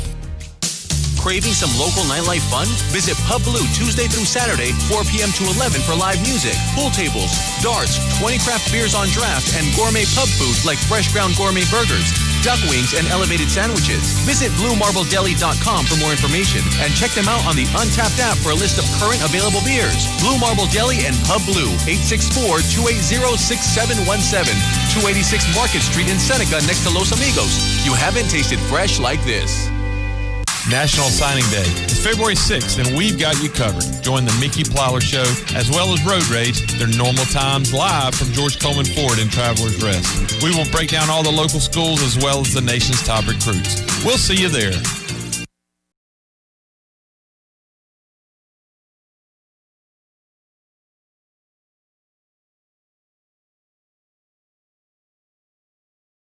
Welcome back to AFR. Bradley, what's the band that sings that song? Do you know? This would be a good time to have the Shazam out. Oh my goodness. I have no idea. All right. Do you know that? This is probably one of the most famous bands in history. Okay, just think like Dude, all don't time. do this to me. All time. Oh, no, we got plenty of time. We got 40 minutes, 35 minutes left in the show. It's not about having time. It's a matter of I don't want to be embarrassed. I don't know. Like, I have no idea. I don't want to guess something and have it be brutally wrong. It's the Beatles. You've heard of the Beatles. Okay. Yeah. Oh, okay. Yeah, I have heard that song. Yeah. Okay. Mm-hmm. Well, it's okay. I'm not good with music, man. It's okay. It's all right. Just established that now. We forgive you. Shaking up the songs a little bit. What we talk about. All right, back to some talk about. Oh yes, coaches that we would want to share dinner with. This Who is what would we've been you want looking to sit forward down to. for 3 hours, 2 to 3 hours with? And pick their brains. At the SO Club and pick their brains and just chat around, see what's going on. When we were lucky enough to talk to Paul Feinbaum over the summer, and he had some great stories about Nick Saban and everything that he has been able to, talk to Coach Saban about. An underrated, I guess you could say, human being, just because people assume he's just the devil. Yeah, not a good fella. Yeah, he is a real person. Do you want to go in order here of who you'd most want to have? Yes. So the way that I ranked this was coaches that I had coaches that I would, and then coaches that I wouldn't, and I kind of ranked them in order of how I want to go about it. So do you want to start? I would love to start. All right, go for it. My number one coach that I want to have dinner with is Jeff Brom from Purdue. And I'll give you a couple of reasons why. First off, this dude is nuts. I don't know if you've seen videos of him in the locker room, but his halftime speech, he's thrown like 5 different chairs across the locker room in any given season. Dude's an animal. Second, he played in the XFL, which is instantly cooler than 99% of the coaches out there. And third, he also spent 3 years in rural Kentucky drinking a lot of bourbon. So he's up for a pretty good time to have dinner. So I'm going to go Jeff Brom, number 1. Okay. My number 1, Herm Edwards. Yeah, that's a good Can't choice. go wrong. That's a very good. He's got some stories. He's got some stories. He's got some heart. He's got some passion. And I don't know. I just think he'd be really... His career and everything he's been able to do, it would be such a unique perspective. It'd be like talking to Spurrier or Saban, because they had time in the NFL and in college. It'd be like reading a football encyclopedia and hearing it from his voice. I think Herm would be fascinating to talk to. What about you, Evan? Who's your number 1? My number 1 that I would want to have lunch with is Mike Leach. Of course. That's the easy answer. Well, of course, but Mike Leach is Mike Leach is my guy. I pulled for him in Washington State. There's a reason I didn't put him on my list. I even pulled for him back in his Texas Tech days with, like we were talking about earlier, with Graham Harrell and Michael Crabtree. I'll get you a Mike Leach fathead for your graduation gift. Oh, that would be phenomenal. I'll get you a Mike Leach fathead. That's my graduation gift to you. Oh, now I got to come up with a good graduation gift. I'll for get you a full life-size cardboard cutout of Mike. Oh my! I will keep both of those. I'll hang both of those over my bed, and I will just it's like rubbing the rock. I will rub the Mike Leach every night before I go to bed. All right, so they actually did this exact question on CBS Sports. Did they? 29% of the people said Mike Leach. Because he's. Do you want to hear some of the responses? No, if it's Mike Leach, yes. If it's anybody else, no. It was about Mike Leach. These are great. I had a beer with Mike Leach last night. It was straight running story time. I would say Mike Leach. I did that a couple years ago, and I was scared the entire time. Well, the thing about Mike Leach that makes him so charismatic is he has no filter. He's a complete he's equal parts funny and smart. Like the dude's a genius. I don't think he's an crazy idiot, Bradley. I think he's very smart. No, he's a smart guy. He's probably the guy in high school and college that did really stupid stuff, but he could be like really, really smart when he wanted to. So my theory is I'm going to learn from him, Yeah. but I'm going to be entertained the entire time. Yeah. I would very much look forward to one-on-one time with Mike Leach. You know who actually finished second on this list? Nick Saban. And this is for the CBS Sports Bowl? Yeah, CBS Sports Bowl. Interesting. Yeah. It's who I had James Franklin. I like his, some people, don't really care for James Franklin, but I don't know. I like his passion. I think he did great stuff at Vanderbilt. I was really impressed with what he did at Vandy. Yeah. And he turned a school that was not known at all for athletics into somewhat reputable. I mean, not saying that they were going to, win a conference championship, but they were decent. You could also just have dinner with Kenan-Michael Key, and it's basically the exact same thing because he looks identical to the man. True. I had Lane Kiffin, number 2. That's interesting. I just think Lane is such a chill guy. I mean, you see the stuff he says on Twitter. He's a very relatable coach. I think if you had dinner with him, he would just tell you to find your beach the entire time. I think he'd be a great guy to sit down and just chat up with. He just doesn't give any crap. I mean, he just doesn't care. He doesn't care. No, at least that's the vibe that he gives off. I could see him walking in with a Hawaiian shirt and flip-flops into a 5-star restaurant and not caring at all. Accurate, Evan? I could see that. Yeah. But I could also see Lane Kiffin as somebody who would unnecessarily take the situation way too seriously. Just because he's afraid of not taking it seriously, so he's going to overcompensate, and then he wouldn't be any fun. I'm trying to picture which one of these coaches would freak out the most if someone got their order wrong. Mike Gundy. Probably Mike Gundy. Mike Gundy, just because it's Mike Gundy. Maybe I'm a man. Yeah. I ordered a salad. Come after me. Honestly. Or maybe the dude from Coastal. I had Leach at 3, but Mike Gundy for me was 4 because Mike Gundy's hilarious. See, my number 2, when Bradley told me about this topic earlier today, he said any college football coach, past or present, alive or dead. Right. So my list does not include all current coaches.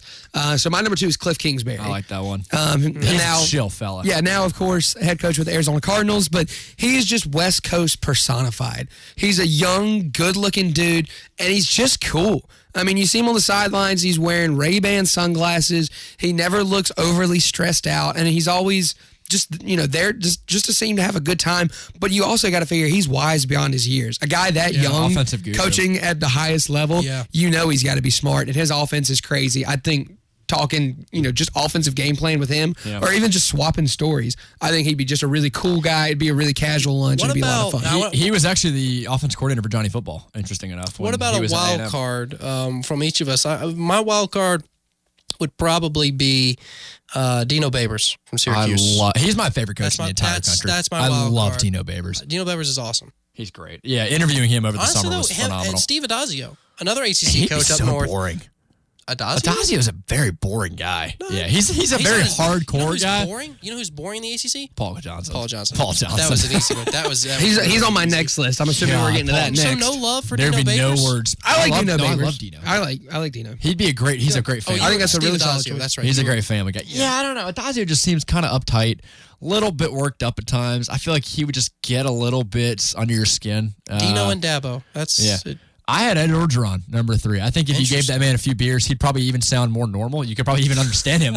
It'd be or way less. Or way less. One or the other. I think he'd be a very entertaining guy to eat some, you know what I really want to hear? With. You know what I want to hear once in my lifetime? Ed Orgeron on helium. Like with a really high-pitched voice. He sounds like I sound right now. I kind of want to This is what Ed Orgeron on helium sounds like right here. Go I want to hear Ed Orgeron's is voice, but in other like dialects or other like an Indian accent with Ed Orgeron, or like I mean, it sounds the same. How do you make that sound any different? Honestly, though, it is amazing because it's so deep. It is. So deep. Yeah, and I just love when he overreacted to those two guys choking off at his press conference. Oh, yeah. Guys, I'm having my segment. So my wild card, this is another guy who's not a current college football head coach. I put Pete Carroll. Ooh. You would? I would have lunch with Pete Carroll. That's interesting. I feel like he's an older version of Cliff Kingsbury. He's West Coast personified. He's just kind of 60. He's kind of a jerk. Yeah, he's kind of an a-hole. Yes, but he's also a nice guy when he's not being. He would be the guy that would be like, hey, I'll start like a fight in the bar. Let's just dine and dash. Well, he's also a fantastic coach, though. You saw what he did at USC. You've seen what he's done in Seattle. His football mind he's is a incredible. genius. He is a genius. So, you know the first question I'd asked him, though? A cheating genius, but he's a genius. Yeah, you could talk to him about Reggie Bush. Why'd you throw the ball on first Yeah, and you goal? could have endless conversation with Pete Carroll as far as what he's done on and off the field at both of his most recent jobs. I just think he'd be a jerk. I think he'd be way more entertaining than you expect. I think he'd be a fun, just old guy. My number 4. Oh, you're still doing coaches? Did you want to go? No, go. Okay. Go Dana Holgerson. I mentioned him earlier from West Virginia. He's probably seen a few things in West Virginia, so he'd have some very interesting stories. And the dude kind of looks a little bit like Mike Gundy with the hairstyle he goes with. What hair? Dana Holgerson? Dana Holgerson? Yeah, he's got a pretty nice set of hair. No, are we thinking of the pretty same long. guy? Yeah, you're probably not thinking of the same guy. I am thinking of the same guy. Dana Holgerson's like halfway. He's bald. He's halfway there, but the back half is, it's because he's bald. Business in the front, party in the back. That's what you got. Baldness in the front, party in the back. Exactly. that shiny head, it's like a crystal ball up front, and then you look at the back, and it's got like, it's just nasty. He needs to get rid of it. You want me to really my other one? Yeah. Jim Harbaugh. Harbaugh would have a See, I feel like he would be the jerk. Yes, the thing about Harbaugh is you don't know where you would end up that night. That night could go so many different directions with Jim Harbaugh. I feel like I know exactly where Jim Harbaugh would end up that night. In bed at 8 p.m. I was going to say you could either end up at like a Cuban resort. Jim Harbaugh would be the most boring dinner guest. You would go to a Ruby Tuesdays, you'd eat at a Ruby Tuesdays, or you'd go to an Olive Garden, you get the soup salad and breadsticks. No, here's exactly what would happen with Jim Harbaugh. He'd say, hey, let's go to Applebee's. And you're like, okay, sweet. Let's get dollar margaritas with Jim Harbaugh, and let's tear this Applebee's to the ground. He then is going to order an Asian shrimp salad and a water, and you're going to be out of there in 27 and a half minutes, and he's going straight to bed. That's exactly what's happening with your night with Jim Harbaugh. You know what we're going to happen? We're going to get locked out of his house because we're going back and we're spending the night. I'm going to sleep on the couch. Yeah, you're going to sleep back on the floor. We're going to have to climb up the trees like he was doing to those recruits back in the day. That might be the funniest thing I've ever heard 3 years of doing this show. That is Jim great. Harbaugh would take you to an Applebee's See, the article that That wrote would be about this, awesome. they had Jim Harbaugh as like the third best, I think, in the Big Ten, and they said, you don't know where the night would end. You'd either end up in a Cuban resort or an Indianapolis jail cell. I mean, kind of. Yeah. Kind of. See, my number 4 is kind of similar. I put Les Miles because I have no idea what the Mad Hatter. The Mad Hatter doesn't know what he's doing. No. We don't know what he's doing. We don't know what plays he's calling. Where he's going to end up. That would be so much eating fun. grass.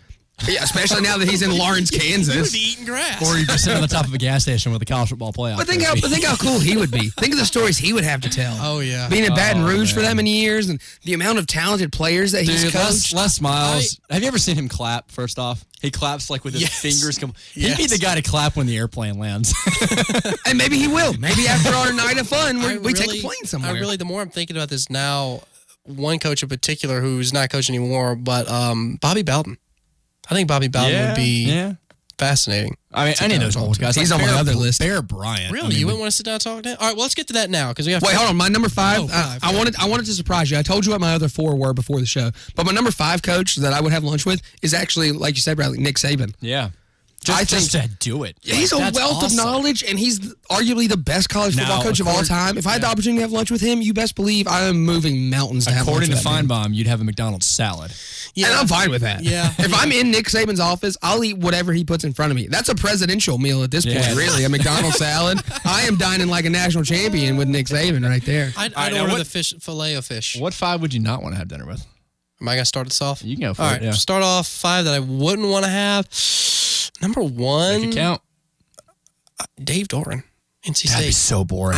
I'm not a fan. He'd call you out. You couldn't tell him that you go to Clemson because he would just talk junk to you the whole time, and it would not be any fun. Dave Doran would be the guy. If you checked your phone one time during dinner, he would call you out He for seems like a fun sucker. Yeah. Like there's those people out there that just kind of suck the life out of the party or whatever. He'd go because he had to. I get that vibe from Dave. And so I don't know. He would take you to like fan. He would take you to somewhere economical but like still boring, like a Captain D's or like a Shoney's. A Shoney's. Or he'd take you to Denny's, but like not one of the fun Denny's. You know, like one of the Denny's you don't go to. Denny's isn't bad. The ones out on the West Coast are a lot nicer than the ones on the East Coast. Dave Doran would take you to a Waffle House at like 3 in the afternoon. You'd be like, don't you what dare! Are we, Don't you dare desecrate Waffle House. What are we doing here at 3 in the afternoon? Don't you dare desecrate Waffle House. What if he took you to one of those buffets that's like not really good, like but everybody still Ryan's goes? Steakhouse? Yeah, like a Ryan's. Like what if he took you to Ryan's and got like rice and gravy? Like I feel like that's a Dave Doran move. Like let's go to Ryan's and get some rice and gravy. Let's go back to the coaches. Mine would be Paul Chryst. Paul Chryst just looks like the most boring guy ever. I'm trying to think of a place he'd take you. He'd take you to like a really, really like cheap place off the side of the road. Maybe like a Captain D's, like a seafood place. But he lives in Wisconsin. I feel like he wouldn't take you to a chain restaurant. He'd take you to so? he'd Like take a you local somewhere place? local. Take you local. Yeah, but he wouldn't take you to somewhere good local. A local hole in the wall that you don't know is bad until you get there. And then you walk in, you're like, oh no, it's too late to turn around now. I guess I have to sit down. And it's snowing outside and the heater's broken in. Like prototypical Wisconsin. Yeah, no, that would not be a very All right, fun throw afternoon. some out, Evan. My number 1 college football coach, past or present, that I would never, ever want to have a meal with, Steve Spurrier. Oh. Never, So not he was ever actually know. rated number 1 overall on some of these I think it'd be websites. fascinating. Spurrier would be. Objectively speaking, he might be a fun guy and have some good stories. As a Clemson fan, I will. But he's never. so good at throwing jabs. Would you ask him why you're blocked on Twitter? So I might ask him why he's blocked me on Twitter. Actually, no, that's a lie. I know exactly why he's blocked me on Twitter. I know the answer to that question. But no, I, as a Clemson fan, would not, could not, should not sit through a meal with Steve Spurrier. That's why I wouldn't do Muschamp either. No, well, you speak of South Carolina, and I had Slit my throat. I had another former South Carolina coach on here that was really kind of my number 1, number 2, Lou Holtz. I'd have to He would have. spit in your couldn't sit there and listen to Lou him. Holtz would spit in your food. I would need a windshield. I would need a windshield. Exactly. With windshield wipers. I kind of, if I was going to have dinner with Lou Holtz, I want Mark May there too. Oh my God! No, Just to have that if you're having combination. dinner with Lou Holtz, you better have breakfast and skip lunch because dinner's at 3:30. 3:30 in the afternoon, and all he's eating is mashed potatoes. Can we take- Because that's all his mouth can handle. Can we take a moment to reflect on how great those halftime segments with Lou Holtz, Mark May, and Reese Davis were? They were so unbearable. They were funny. Legendary. No, they were great. Mark May and Reese Davis were awesome. So was Lou Holtz. Lou Holtz and Mark May. That's what I made can't listen to halftime. Lou Holtz. Dude, that is why I watched halftime. It sounds for like Lou you're Holtz. slapping 2 bananas across mayonnaise when Lou Holtz talks. What is he saying? But then to watch Mark May's reactions, dude, it's made my childhood. Mark May was an incredibly patient man. Lou Where Holtz is was Mark like May Sammy now? Sprinkler from the bench Does warmers. anyone? Do y'all know where Mark May ended up? I don't know where he ended up. I'm He not probably got sure. picked up somewhere. I don't think he's not at ESPN. All right. I haven't seen him on. Let's continue this. In a while. Anyway, I had Kirk Ferentz just because I had to go to Iowa. Yeah. I mean, I'll go visit the Children's Hospital. That'll be I fun. was about to say, I bet he's a pretty cool guy because He's probably a very nice guy. Yeah, I don't know why you went against him there. That doesn't make sense. just because there's other factors surrounding the trip. Yeah, like what am I gonna do there? Like I get lunch, then I leave. Like there's You know nothing who's else boring? to do. You know who's boring? Pleasure to meet you, Bradley. Have a good one. And David, that's it. David Cutcliffe of Duke. David Cutcliffe's a very nice guy. He's nice, but I've met him. boring. I've met him in He's person. boring. He's a wonderful fellow. Boring. Okay, well, he's old. Is that what you're trying to say? He's a wonderful fella. Are you as old as he is, Bradley? I'm just trying to speak in his terms. You know who's number 2 on my don't want to have lunch with list? Jim Harbaugh. Why? Because I don't want to have a salad at Applebee's and go home.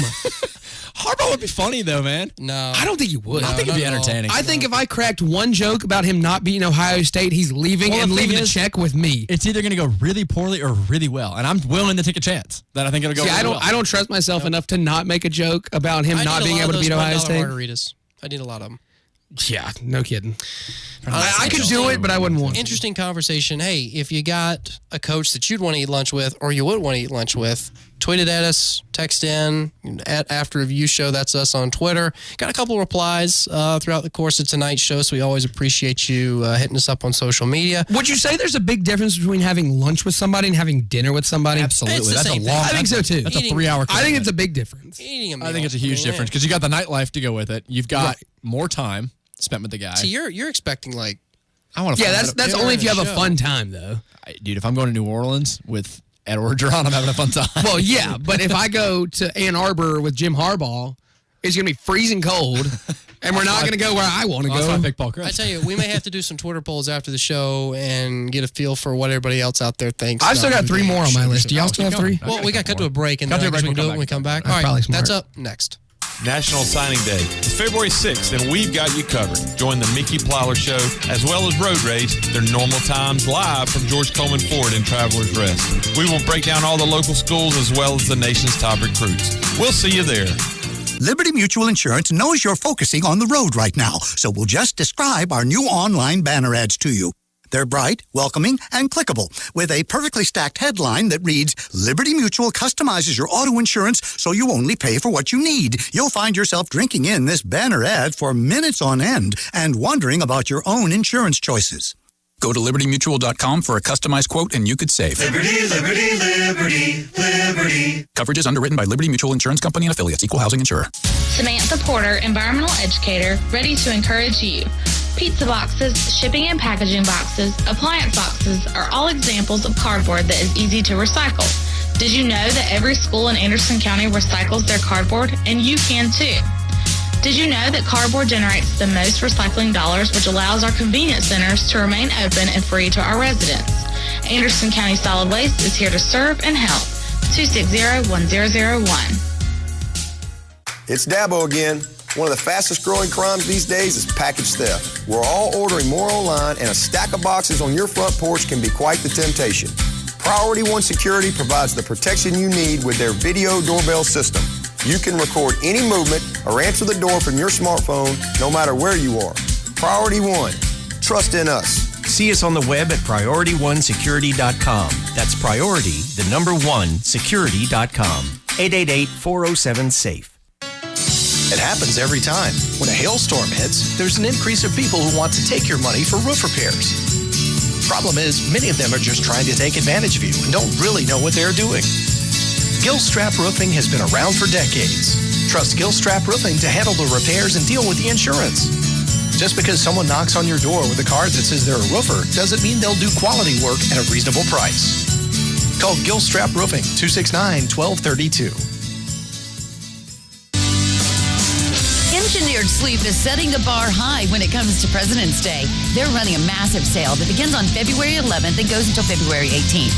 You have one full week to take advantage of huge savings on Engineered Sleep's most popular mattresses, adjustable beds, and pillows. If it's time for you to get a new mattress, then mark your calendars and go support your local mattress manufacturer. Engineered Sleep Showroom and Factory, 627 Congaree Road in Greenville. Are you craving a juicy steak cooked just the way you want it? The Blue Heron in Clemson offers only the best selection of meats, sushi, sides, house-made pizza, drinks, and desserts. Join them for happy hour 7 days a week at the downstairs bar, open until midnight. Catch the game on big screen TVs with your friends. 405 College Avenue in Clemson. Call 864-653-3354 for reservations. Visit BlueHeronFood.com for full menu and more information. That's BlueHeronFood.com. Are you ready to go all in on a car? Granger Nissan knows what car will fit you and your family because they are a leader in the market with competitive inventory. They have everything for everyone. Granger Nissan is a family business, so they know the importance of taking care of the ones we love on the road. You can drive with confidence and ease because Granger Nissan has all new vehicles with a lifetime powertrain warranty. Granger Nissan is not just in the car business, they're in the people business. Stop by Granger Nissan of Anderson on 3510 Clemson Boulevard.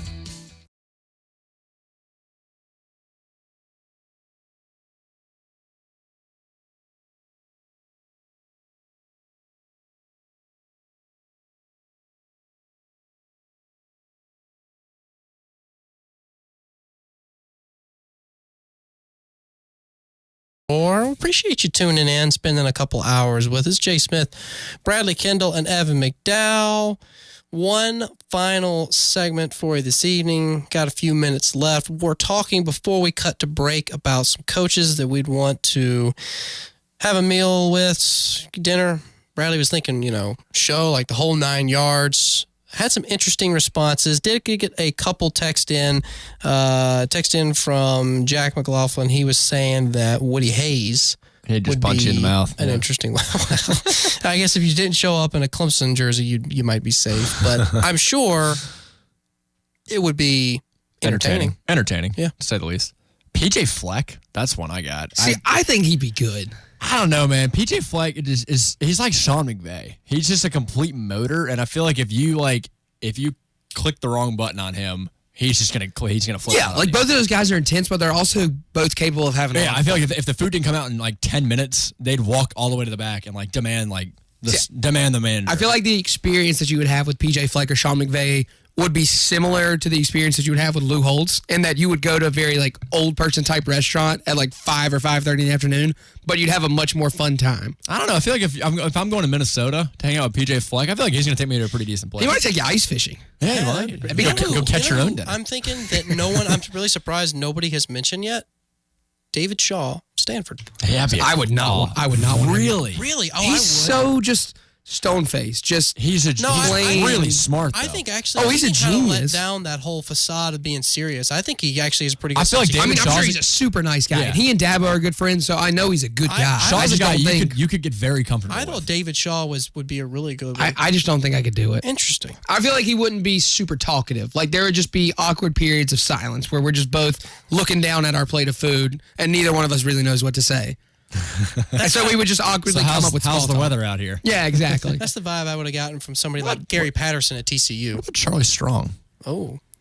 Charlie Strong would try to give you a motivational speech in the middle of the meal, and you couldn't even focus on whatever you're eating. The only thing I can ever picture when I see, that's how I feel like her members. When I hear Charlie Strong's name, you know what I picture?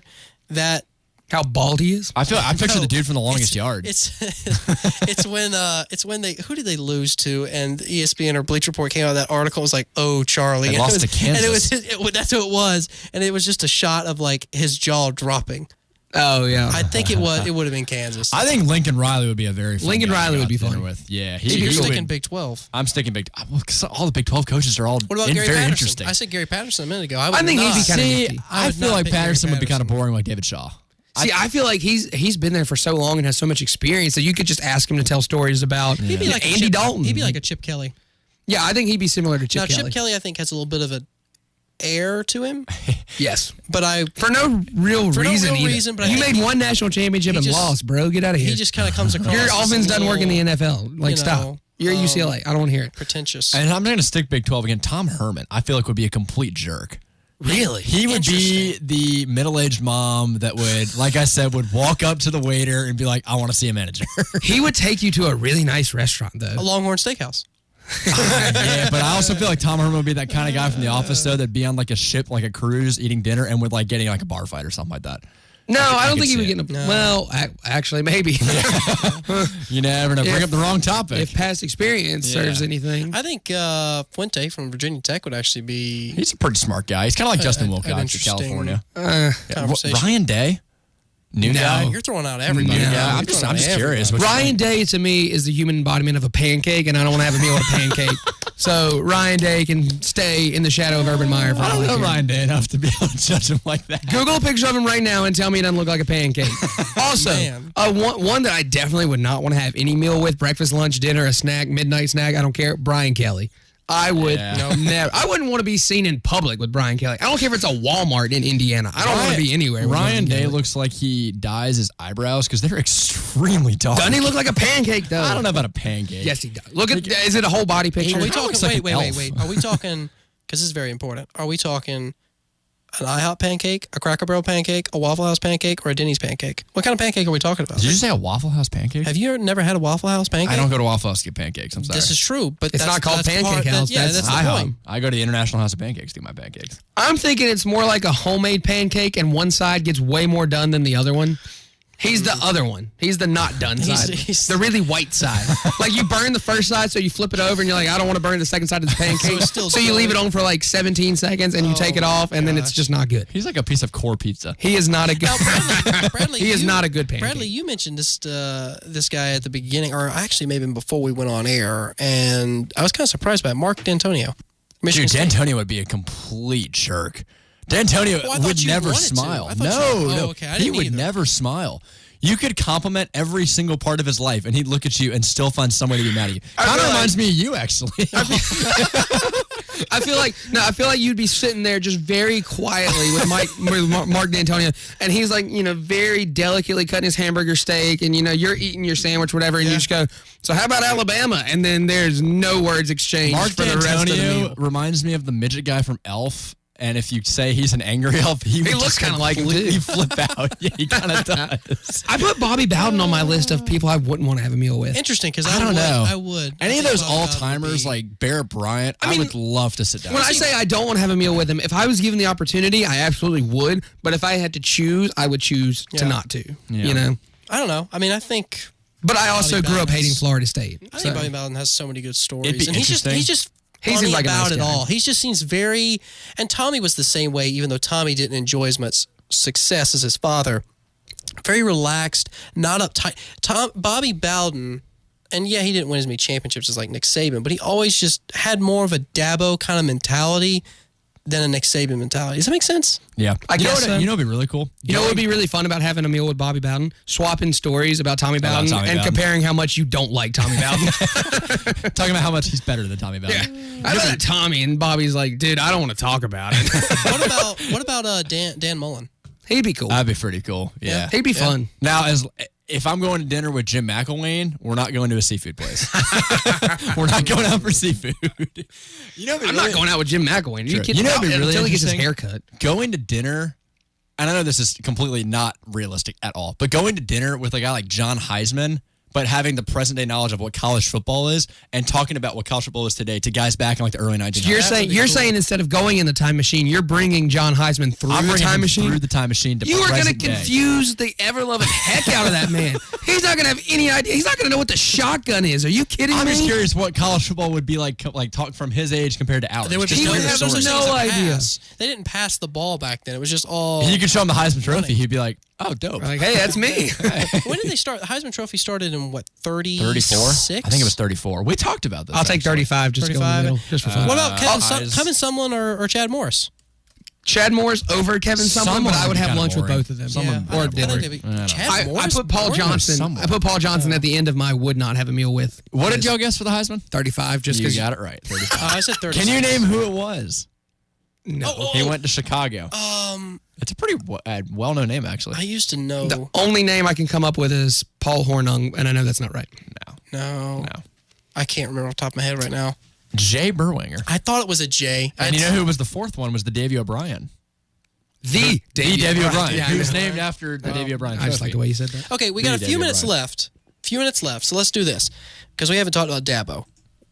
If if you had the opportunity. Oh, we got a texter that said Hugh Freeze. I saw that. Would be a fun meal. That would be hilarious. That'd be a sketchy meal, but that'd be a fun meal.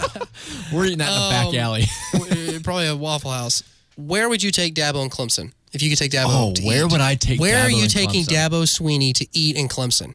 Wherever the heck he wants. Well, he's already to go. been everywhere. But if I had to choose somewhere, I don't know. Kind of maybe like a Max Drive-In. Well, it depends. Is this lunch or is this dinner? Oh, That's it just, true. I mean, it's whatever you want. I mean, All right, wait. I have to know. Is it lunch or dinner? pick Is the it a place- weeknight or a weekend? Pick the place and pick the time. If it's weekend dinner, I'm going Blue Heron. But if it's like the middle of the day on Wednesday, I'm going to go to like Backstreets, which is no surprise because I would go to Backstreets with anyone. I kind of wanted to take Dabo downtown. Taking a triple T's. But then you wouldn't have any time to like That's sit there and have a true. conversation That's because everybody would be true. like, oh my God, Dabo's downtown. Now, what if you had Dabo and Danny Ford at Paul's Diner? I feel like most people are going to go, well, the crowd at Paul's Diner, I think most would go to Danny Ford. Yeah. Really? Yes. Really? Think about the target audience of Paul's. Your and think target- about if it's the middle of the day. Your people that are going to Paul's are more your Danny Ford, and then anything on Tiger Boulevard, I'm thinking like Chick-fil-A. It's kind of like taking or like Dean Smith and Roy Williams out to Smoking Pig. Franklin That's Street and your seeing Dabo which route. crowd would go to which one. Yeah. Huh. Oh, no. Actually, I would take Dabo to Rick Irwin's because I'm assuming he's paying, and that's the most expensive restaurant in the Oh, area. in that case, I'm taking him to Calhoun Corners. I was going to say Calhoun Quarters, which I haven't been to yet, but I've heard is really, really I good. haven't either. But what better excuse to go for the first time than if you're Dabo Swinney's dinner date? Yeah, you go with your parents. There That's you what you do, right? There you go. Although anywhere in Clemson would be good. I would not take him to McDonald's. Well, I mean, he's already been there for. That's what I'm saying. He's already had that. He doesn't need it again. I honestly, Mellow Mushroom. I think it's the best place to eat on Tiger Boulevard. That'd be pretty cool. How about the WCCP 1055 Center and order takeout pizza? There you go. There you go. Yeah, that's what I would do. I'd order a pizza and we'd go sit somewhere where no one's going to interrupt whatever conversation I'm Go going to on have the with him. dikes. Go Yeah, eat that'd a actually be really sunset cool. romantic dinner with Dabo on the dikes. Well, man. I don't know. I mean, A lot of options. Yeah, options, there's a lot of options. Shout out to Graham Harrell there for getting hired as the offense coordinator at USC. That just happened, yesterday? No, it was it a while ago? last week. Okay. I don't know. Interesting. I didn't realize he was old enough to be considered for an offense I mean, coordinator you job. figure he hadn't been in college in 10 been a while. years. We got a text in as same 864 that recommended Hugh Freeze. It said a Philly cheesesteak at Inky's in Easley. Do y'all remember, quickly, because we have less than a minute left, do y'all remember the place that we got recommended to us over the summer? It was a Miss Ann's Fried Miss Ann's Chicken. Fried Chicken, yes. Miss Ann's Fried Did you Chicken. try it? I didn't, but is that in Easley? We got to go try No, it. it was in Was it God. Greenwood? Was it Greenwood? No, it was Greenwood. It might have been was Greenwood. It was Greenwood. Miss yeah. Ann's or Aunt Ann's? Miss Ann's. Miss Ann's. Auntie Ann's We got to is take a road pretzel trip. brand. Yes, because we talked about that over the summer because I don't remember why we were talking about fast food or fried chicken or something. We were talking about Doesn't the matter. best. Yeah. Oh, what? Comedy comparisons, maybe? I don't remember. Possibly. Well, I don't know. We're out of time. Always fun bringing you another edition of After Further Review. So much to talk about. We'll be back next week, same time, Mondays 8 to 10. For Bradley, Evan, and myself, thanks for tuning in. Have a fantastic rest of your week. We'll see you next time.